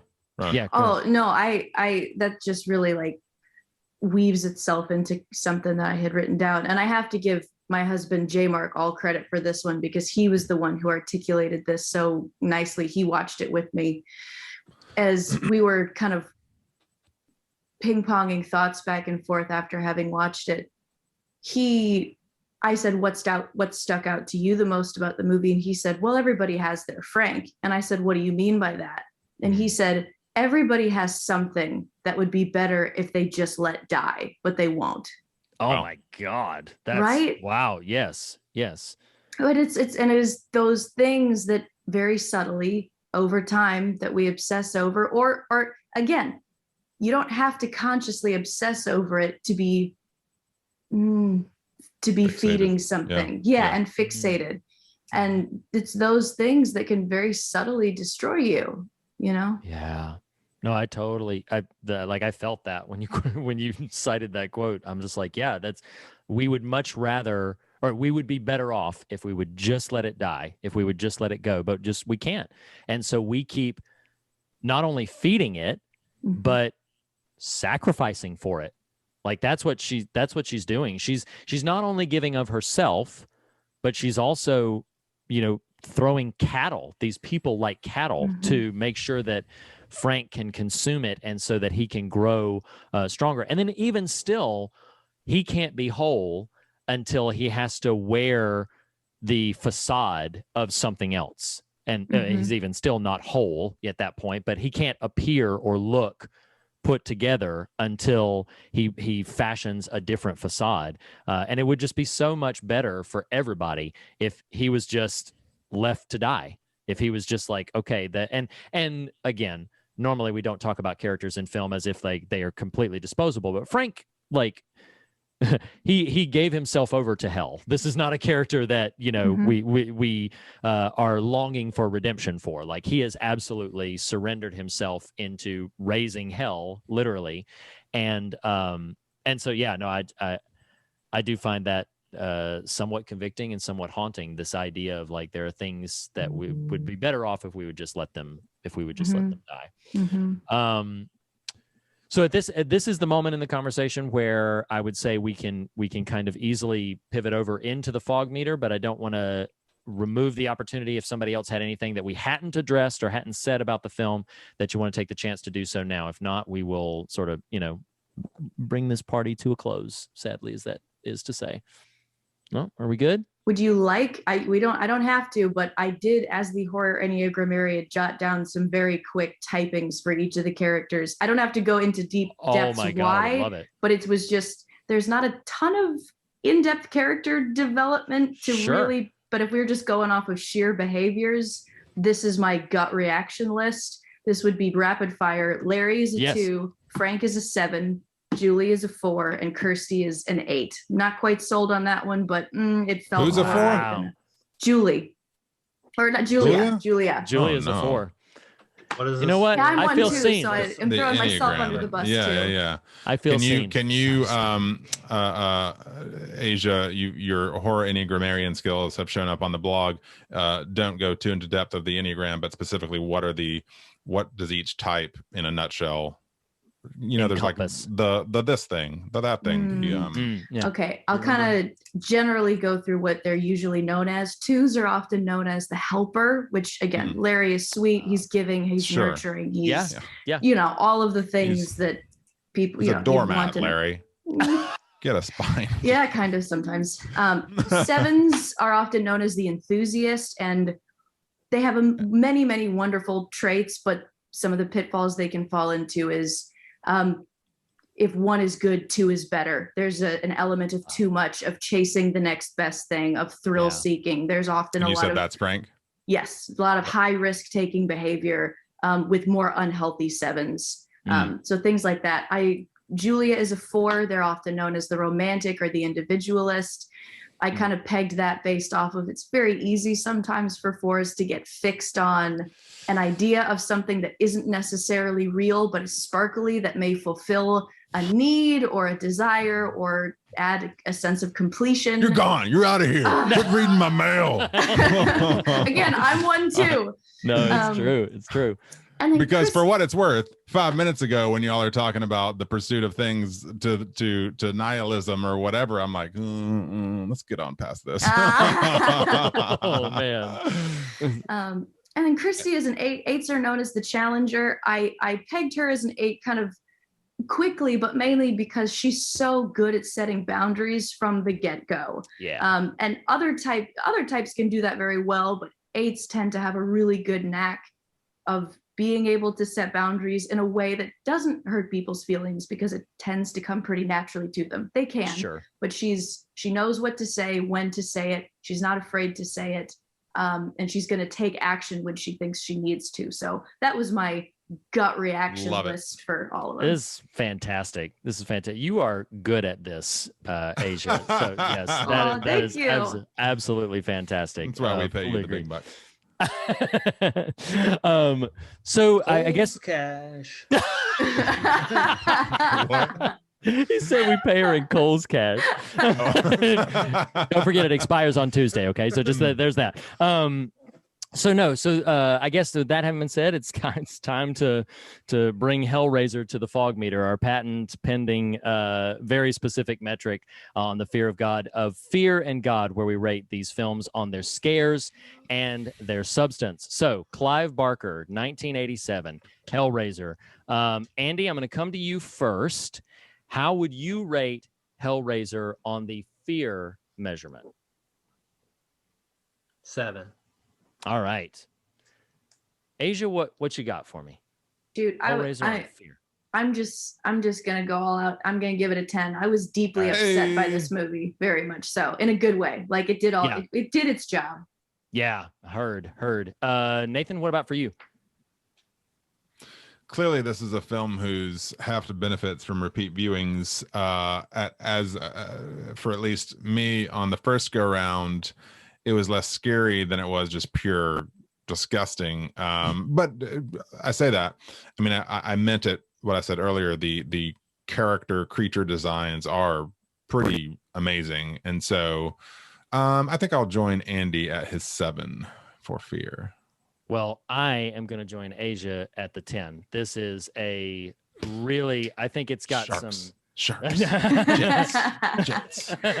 I think it's got, I think the imagery here is just really, really arresting. And yeah, I mean, got to throw down for, as we've said several times, but that they did all of this on a micro budget and were able to do so many things very effectively. I mean, they benefited from the fact that it's mostly one location, but still the things that they're able to pull off visually on screen is pretty impressive. I'll take us in reverse, and I'll go ahead and throw the gauntlet down. I don't disagree with what you said, Nathan. I think the heft of what's in this movie comes with repeat viewings and with furtherance of thought. But this is in terms of the God meter, in terms of the substance in this story, this is an unqualified 10 for me. I think there's so much in the narrative on a superficial level and in the substance beneath that that I really get arrested by. So for me, it's a 10. What would you say, Nathan?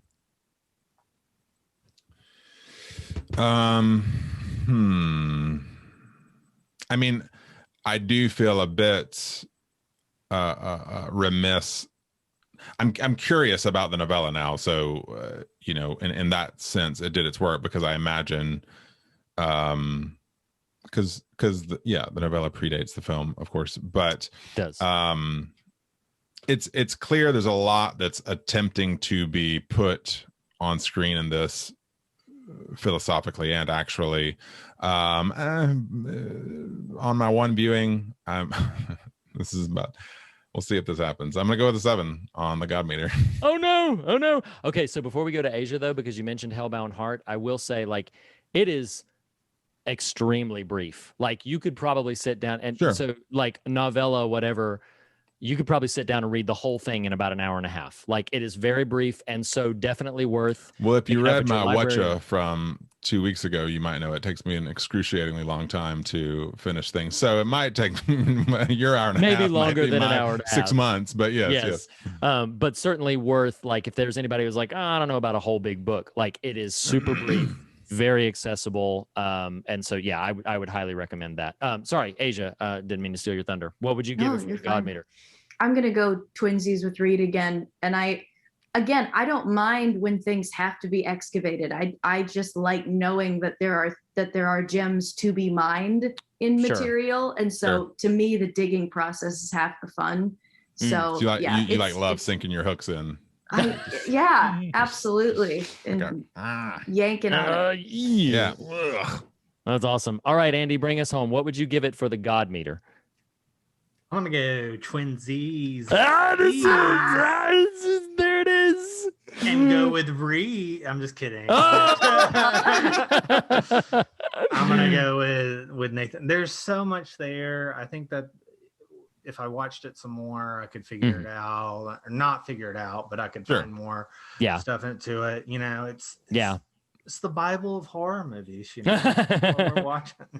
Well, I will say this: this is a film that benefit. If if any of our listeners, or especially any of our hosts, watched the film and are like, man, I need some help sort of unpacking this. This is a film that benefits either like watching a documentary or reading like some thought pieces on it or whatever, because there's some fascinating stuff out there that when you read it, things just start to click, that you're like, dang, yeah, that does make sense. And much more than what we've even gone into in this conversation. So it is a film that rewards that kind of exploration, just writ large. And I would highly encourage that. But the bigger question about like encouragement and recommending is, would we recommend Hellraiser? So because I'm the easiest answer, I of course would recommend it. Actually, you know what? I said that real swiftly. It is a film, like I said at the very beginning, where I'm all like, "Oh, so you want to watch Hellraiser? So what'd you think about Hellraiser?" Like, it's a little bit trepidation. I would not like sit down with my wife and be like, "Oh yeah, honey, you should check out." You'll love Hellraiser." this. Yeah, There's a lot of deep things here. Yeah, exactly. So, I will say, for people who would say they are a horror movie fan, check this out. See if you are. Like, Poser. No, I'm just teasing, but like, no, just like sincerely, if you fancy yourself a horror movie fan, it's almost essential. For everybody else, maybe gauge your week and see if you're down for it. But Nathan, would you recommend Hellraiser?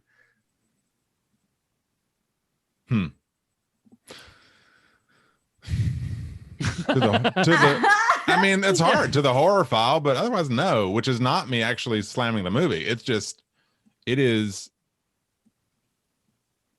forgive me, it's batshit crazy. Like, yeah, sure. And so, sure, you know, there's zero casual recommend of Hellraiser. Yeah, it's a good unless you are trying to end a relationship. I got one for you. Yeah. You know, so no, this. I mean, it's for the horror fan who just hasn't seen it yet. I'm not hear nothing in that saying I'm sad I watch it or didn't, you know, find stuff to glom onto, but it's a lot.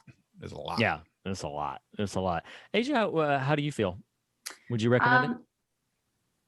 With major caveats, yes. You know, it's like, this is not a date movie, you know. Right, of course. Don't go that route. I mean, unless you're J Mark, I guess. Well, I wasn't gonna say that, but you know, for certain couples it could be. Yeah.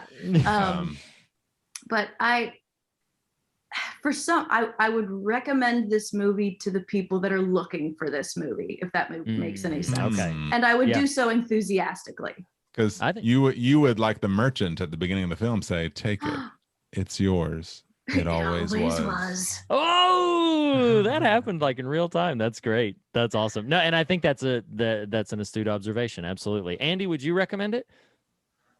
In my circle of people, yeah, to your youth kids. Yeah. All right, kids. We would not watch it at camp. Movie night at summer camp.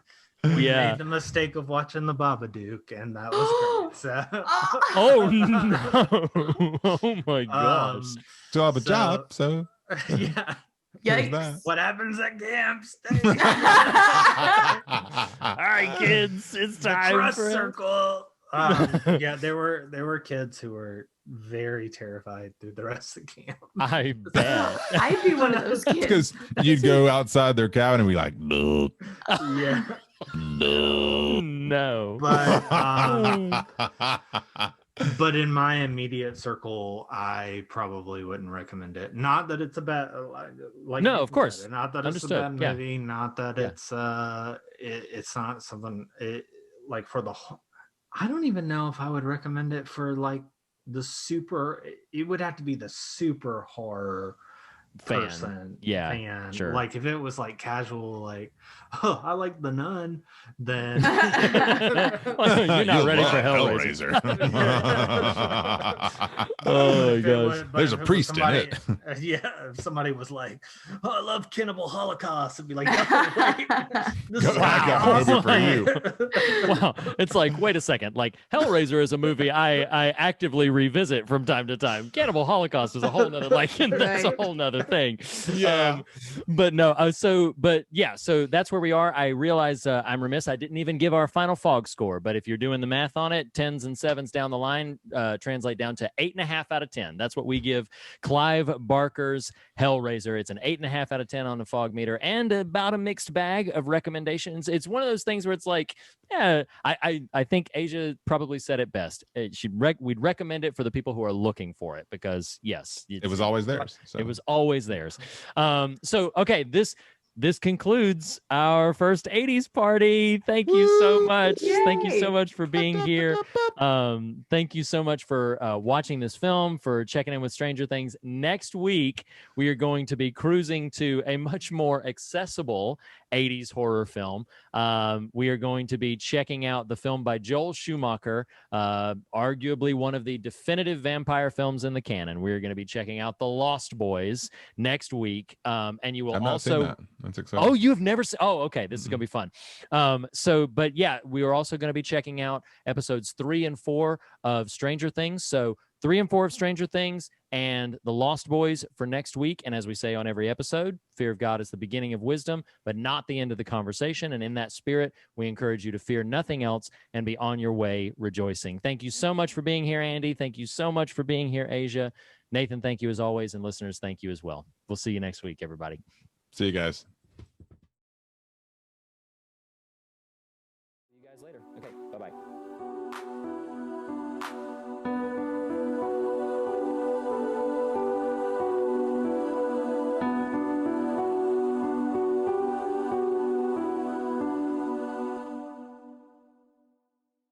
Speaking, we'll go back to it, but for these, Okay. it's just easier to just use. We'll go back to the future.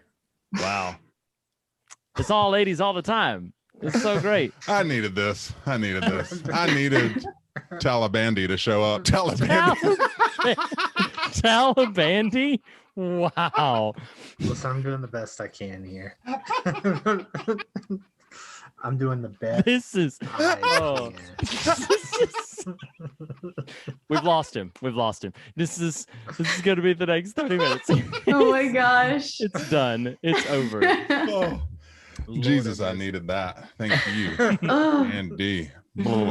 Oh my gosh. So